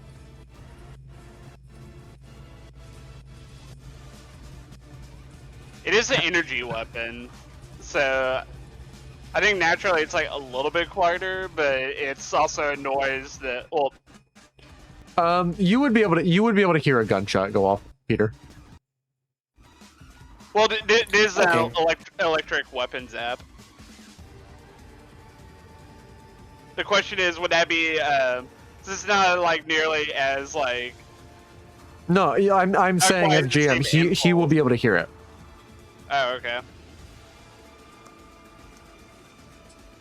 Like Oh, it's a lot different than 1950s jazz music for a nightclub will be like the sound of a gunshot going off. Well, I guess what I'm saying, it's not like a ballistic gunshot, is what I'm saying. Yeah. If a combat does ensue, does begin, Peter would come up if he hears something. Okay, over encumbered. Just for info for you, Rex or Chase. If the total weight of your gear exceeds your carry weight, all tests using your strength agility increases by 1. You cannot take a sprint action, and your initiative is reduced by 1. If you carry 50 pounds or more than your carry weight, the difficulty of those tests keeps increasing by 1, and is reduced. Initiative is reduced by another 1. Each additional 50 pounds over your carry weight increases those penalties by 1. If you're carrying twice what your carry weight is, which is what you'd be like twice your carry weight is 190. You have 300 pounds. You automatically fail any strength or agility based test, and your initiative is 0. But And can that you would be move in fine. it? Yeah. That would be fun, though. And that's what I would expect to happen if we get jumped and I don't have my power on. If you would I would fail have a to strength or fit it on agility my test, turn. how would you move the armor? Well, it's just movement. It's not a test. Movement's just movement at that point. It's not. You don't make a test to move. It's definitely like a weird thing with mechanics. Is like, yeah, technically you're not unless you're like moving in a particular fashion. Just a general stroll is no check. So I'm telling you as GM, the way that makes sense to me is like the shows have shown this, the games have shown this. Like, if you are in a suit of armor that literally like one of the major things they did in the TV show where like he literally got locked in it. Like if I never seen the TV show. yeah. I said it's fine. I said if I lose armor, I lose armor. It just seems like overly harsh for power armor users. Well, to be fair, power armor in the 2d20 setting seems to be something you're supposed to get a lot later in the game.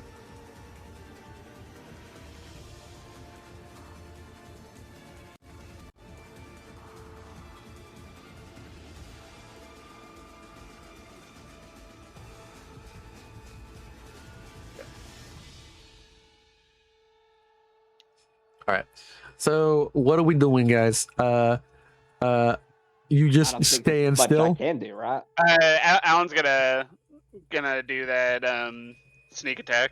Because I Me. can't grab them, right? Well, you'd have to make an agility test. Yeah, so not much I could do. You're not Alan likely to do it, but pushes yeah, them towards me. yeah. I'm gonna go ahead and make my roll. Okay, thank you. I'm gonna spend a party AP on this, so I can roll 3. If Foundry will. Interesting. As soon as I try to hit the party AP, I'm getting some massive lag on it suddenly. Yeah. I was gonna lie too when I try to open the stuff.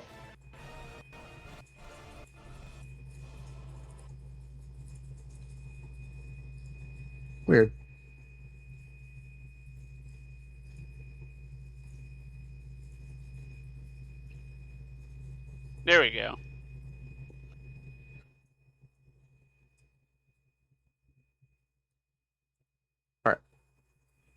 There we go. All right. Yeah, you get you manage to get a shot off on him. Go ahead and roll your damage. You will start combat with a free shot on him. And you know what? I'm going to potentially risk it for the biscuit. Use my cautious nature to re-roll that 15 to see if I can get an extra success on it. Yeah. Nice.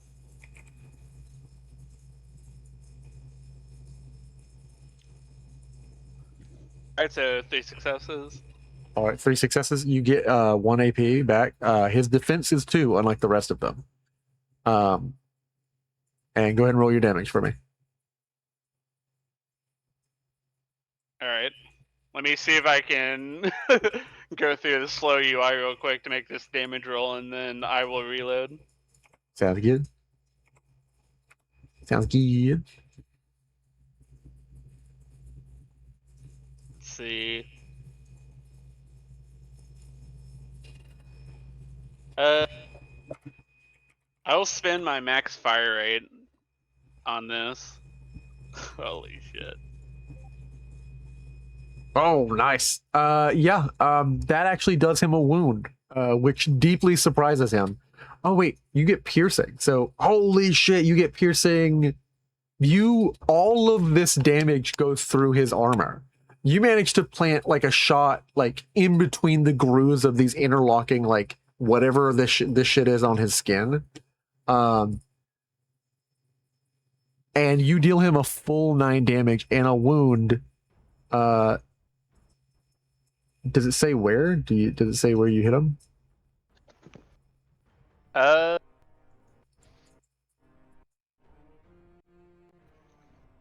you supposed to do someone to resolve damage thing? Well, you're supposed to you click the attack roll. But I can just roll hit location. I got you. Interesting. I'm trying to refresh the page, and it's telling me the page is straight up unresponsive when trying to reload it. Yeah. Maybe I probably- need to close that tab altogether and reopen Foundry on a new Chrome tab. It's probably me just not serving it fast enough, which I don't know why it would be doing that. I'm streaming fine. I'm not getting any dips in my stream. Wait, I'm starving over here. Where's my data? Where's my data? Yeah. Where's my data?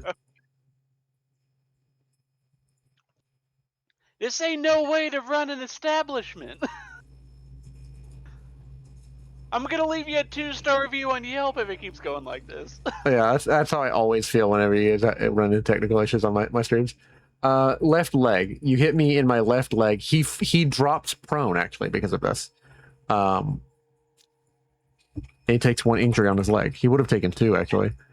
Ow, my and tibula. my tibula. Everybody, roll me initiative. Of course, our Peter will be coming in.